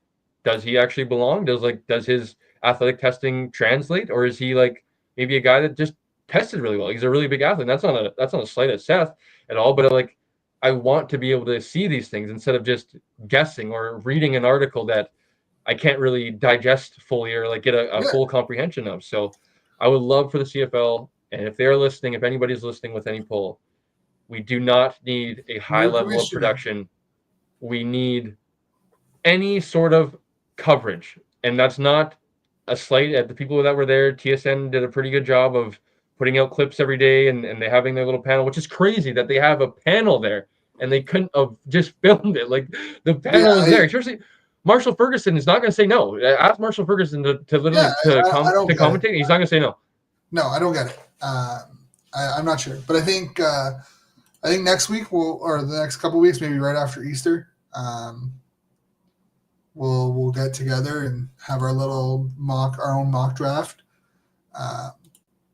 Yes, sir. And then stay tuned for draft season, folks. I know we're kind of chatting through some ideas of potentially maybe doing a live show then. If actually you guys are tuning in, you guys would like to see that, comment down below. Let us know if you guys would like to maybe see it. We've done some live shows on 13th Man before. They do really well, especially once the TSN coverage ends, because it's usually only the first like 2 or 3 rounds that TSN covers, and then everything else goes through. I mean, the draft picks after the first 2 rounds go by so quick that it's kind of like hard. But I mean, I don't know what the plan is. I know sometimes I don't know what exactly, but I would love to do a draft show if possible.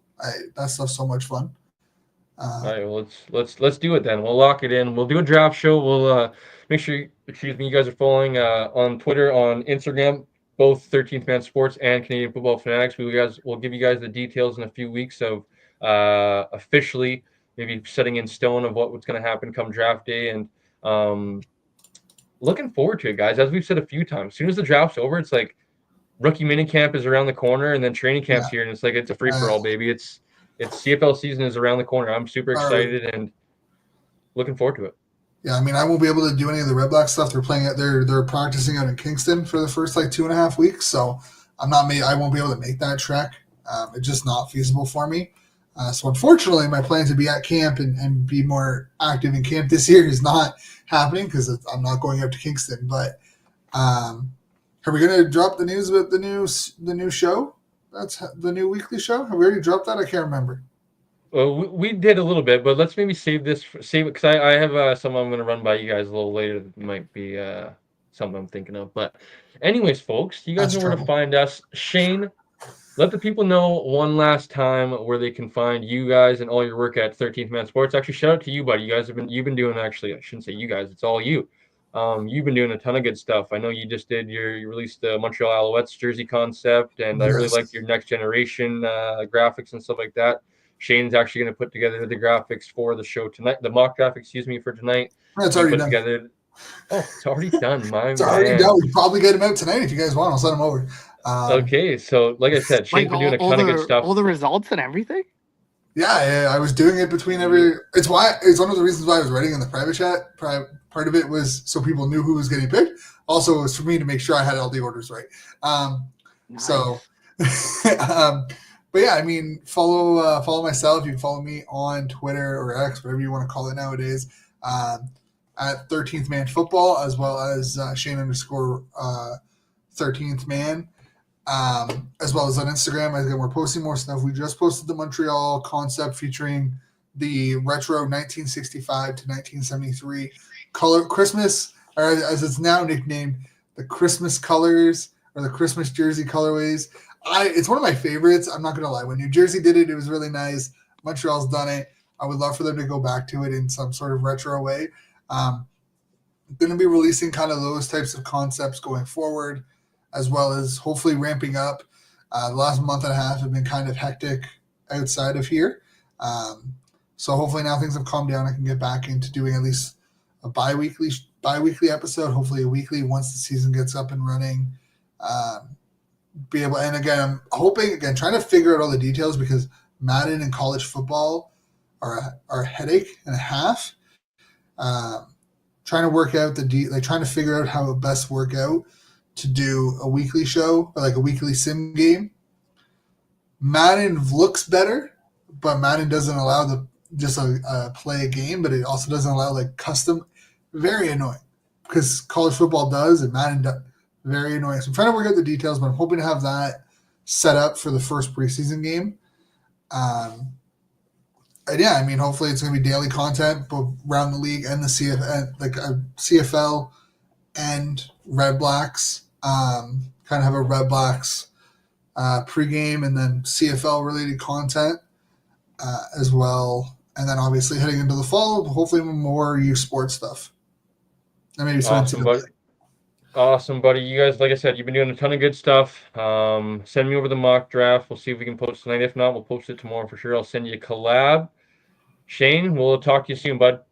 Yeah, have a good night, guys. Thank you again for having me, and thanks for everyone who was part of this. It's always so much fun doing these mock drafts. I love them, and can't wait to be back next year with the 2026 crew.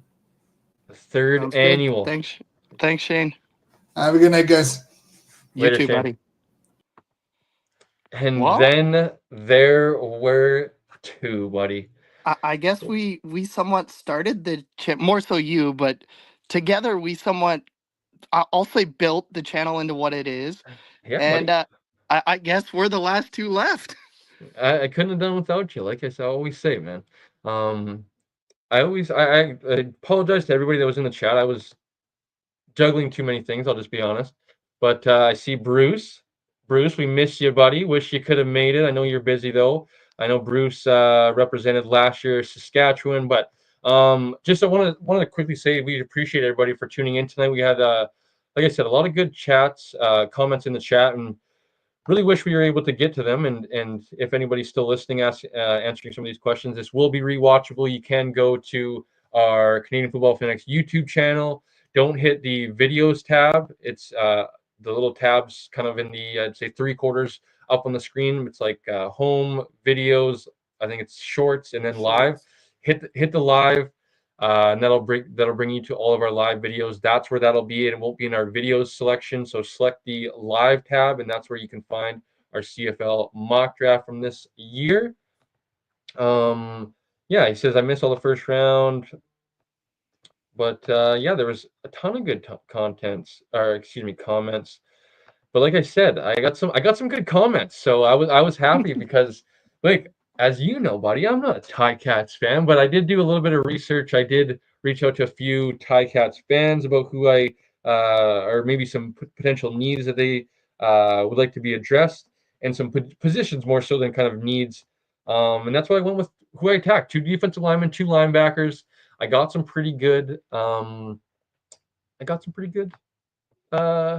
back. So I was pretty happy with my results, Blake, as somebody that's not familiar with the Hamilton Ticats too much. And actually, shout out to the Edom Raw guys. I actually went back, they put out a podcast of recapping the last 10 years of Hamilton Tiger Cats picks. And I went back and re-listened to that a couple of times actually, and kind of with kind of taking in like what positions they've selected in the last few years and guys that are still on the team and stuff like that, and just trying to get a more bigger picture on the Ticats and kind of how to attack some of their needs in the draft this year, Blake. But buddy, did you have fun or what? I know you didn't get to select that much, but did you have fun? Yeah, no, I definitely had fun. It's always a good time. You and I have done the off-season primers with almost all these guys, but it was nice to meet Zach. I had never met. As Blake has a little bit of technical, I want to say when he comes back, I want to bet that he had a phone call, but we'll wait to see when he comes back.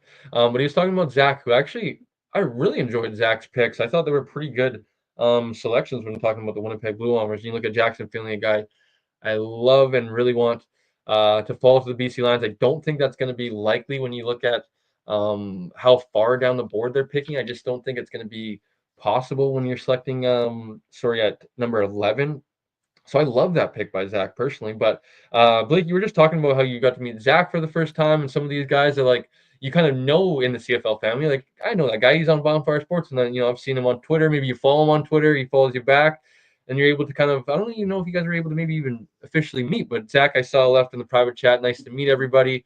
And Zach had a lot of fun, but it's just fun like doing this stuff. Like I know you really enjoy being around the CFL family. And that's what this is all about, right? Obviously, we're trying for to sure. be as correct as possible. But like the CFL draft, as we've said it multiple times, it is no perfect exact science. Like things are going to happen that not even the experts seen, right? Where it happens in the NFL all the time, where there's people that are shocked of certain selections. I think there's going to be a certain maybe not shock, but like kind of um, waiting for the quarterbacks to be kind Yeah. of where they're going to be drafted, right? And that's going to be like a maybe not a shock, but like oh, a quarterback finally went, right? So it's like you never know what's going to be picked, who's going to be picked, right? No further example than that third overall selection with Ethan Jordan and going to Ottawa. I'm a big Ethan Jordan fan, and I know Shane is as well, but I don't know realistically if he's going to go in the top 3. I would love to see it because I think he is going to be a good CFL player. I talked about Kevin Mytel and being able to transition to CFL, having the same, I won't say even the same, Ethan having a better university career, technically by the numbers. You never know who could be contributing right away. And maybe Ethan Jordan proves that he is a legitimate top 3 overall selection. But it was just really cool, Blake. Like I was saying, I believe I saw Keelan White in the chat. I saw Nate Boschman by us, Blake. That is newly BC Lion Nate Boschman. I saw Alex Berwick, I believe, was in the chat, offensive lineman out of Western. So shout out to those guys, just trying to give them a little bit of their shine, their spotlight, their due going into the CFL draft. There should be, I don't want to say household names by the time they're selected, but they should be fans should like, oh, like I remember hearing about him on a mock draft. I remember seeing him like at the CFL combine and stuff like that. So that's just kind of what we're trying to do. We're not trying to claim that we're any experts here. We're obviously trying to be as accurate as possible. But if we aren't, so be it. This is all in good fun, and we're just trying to have some good conversation here in the CFL because it's kind of that time, Blake. It's like that, before the draft. There's not much news out there right now, so it's like that dead period in the CFL offseason before it absolutely explodes after the draft and things are off and running, Blake. So, buddy, I know you're going to be busy in the next few weeks with TELUS Cup. I was thinking about maybe coming over for some hockey, but the Canucks aren't in, so that is a no go, I guess. But Blake, we will definitely sit down and record our third. I believe we did our first one, the free agency kind of recap, and then we did a chat with JC Abbott, I believe, last time.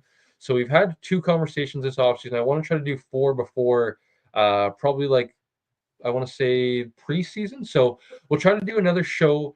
I would say either before the draft or after the draft with maybe kind of a more we can talk about kind of what happened, where the BC Lions went, and then we'll do a BC Lions show probably before they go off to training camp, maybe around the time rookie training camp kicks off, especially because I know Blake's going to be busy in the next week with TELUS Cup being at the rink probably 8 hours a day. But 13. Blake, oh gosh. Oh gosh. But anyways, Blake, I know I speak for the both of us. We had a ton of fun tonight and just makes me even more excited for the CFL season, buddy. So before we get out of here though, let's talk about our BC Lions for a second, Blake. Because there's obviously a lot of conversation going into the draft, and we've already had the conversation, so I just want to say it one last time. That I am very excited about the direction this team is going. And I know there's a lot of maybe question marks around that with, a lot of people leaving, the way I think things ended last year. And I'm just going to kind of get out in front of this now because I think a lot of people are probably trying to write the BC Lions off. But I don't know if I want to say like I'm going to put them in contender status, but I think I'm a little bit more higher on the BC Lions than maybe the average CFL fan, or maybe that's just because I have the goggles on, the blinders on. But we will see come the season. My faith, I think we have the best quarterback in the CFL with Nathan Rourke. I think he's going to shut a lot of people up. I think we have the best Canadian defensive player in the CFL with Matthew Betts. I think when you can have those 2 guys, there is some question marks, and maybe there's a little bit of learning curve with a first-year head coach in Buck Pierce. But honestly, buddy, I'm just really excited for like BC Lions season to get here because that's full go with us. This Friday, I'm looking forward to going to the Sip Pub down the street. It's actually like right down the street, which is sweet for me, Blake, because I'm gonna go. Maybe I should save that comment for another day. But gonna go have a lot of fun this Friday night. But I'm looking forward to being back in the swing with you, buddy. Of previews, post games. It's gonna be a lot of fun of getting back into the swing, getting back into the grind of the season. Yeah, for sure. I don't know whether or not, right now it kind of looks like not, but whether we're going to be, or at least whether I will be able to get up to Kamloops this year, but it'll still be fun to follow along. I know you and I already talked. Unfortunately, I will not be able to go to the island just due to work commitments and stuff like that for the preseason game. But I know Andrew said before he hopped off that he'll be here for the home opener, and I'll be there for sure. I'll find a way to make sure that I'm there. So, our friend Matt Baker mentioned that the concert will be announced very soon. We're looking forward to that, and I'm ready for the football season to start. You and I, we don't need to. We've gone over 2.5 hours, so we don't need to talk about our Canucks or anything like that. But I'm done with hockey, man. Like, just give me football, please. I agree, buddy. It's been a long year. I not to talk about hockey too much, but I almost like shed a little tear. I was laying in bed the other day and I was watching being at game 1 year ago, and now Yeah, this is where we are. Oh, yeah, it's just yeah, what do you say? What do you say, Blake? The devil hates us, so he made us a Canucks fan. I forget what you're yeah, saying. yep. That's how life is, unfortunately, for the Canucks and being a Canucks fan. But all I'm gonna say, leave our hockey talk for this episode. Yeah, One before I die. That's all I'm asking. One before I die, and I will be that's a it. happy man. Blake, I think that's going to do it for our CFL mock draft, second annual, buddy. And I think we will see everybody for a third one. If you guys enjoyed, please be sure to leave a like, comment, and smash the subscribe button. When you guys subscribe, please press the notification bell. You guys get notified every single time we go live. We upload a video, upload a YouTube short, you name it. And Blake, that was a long one, 2.5 freaking hours, buddy. I'm ready for some dinner and to relax. So you go do that, and we'll catch everybody on the next one.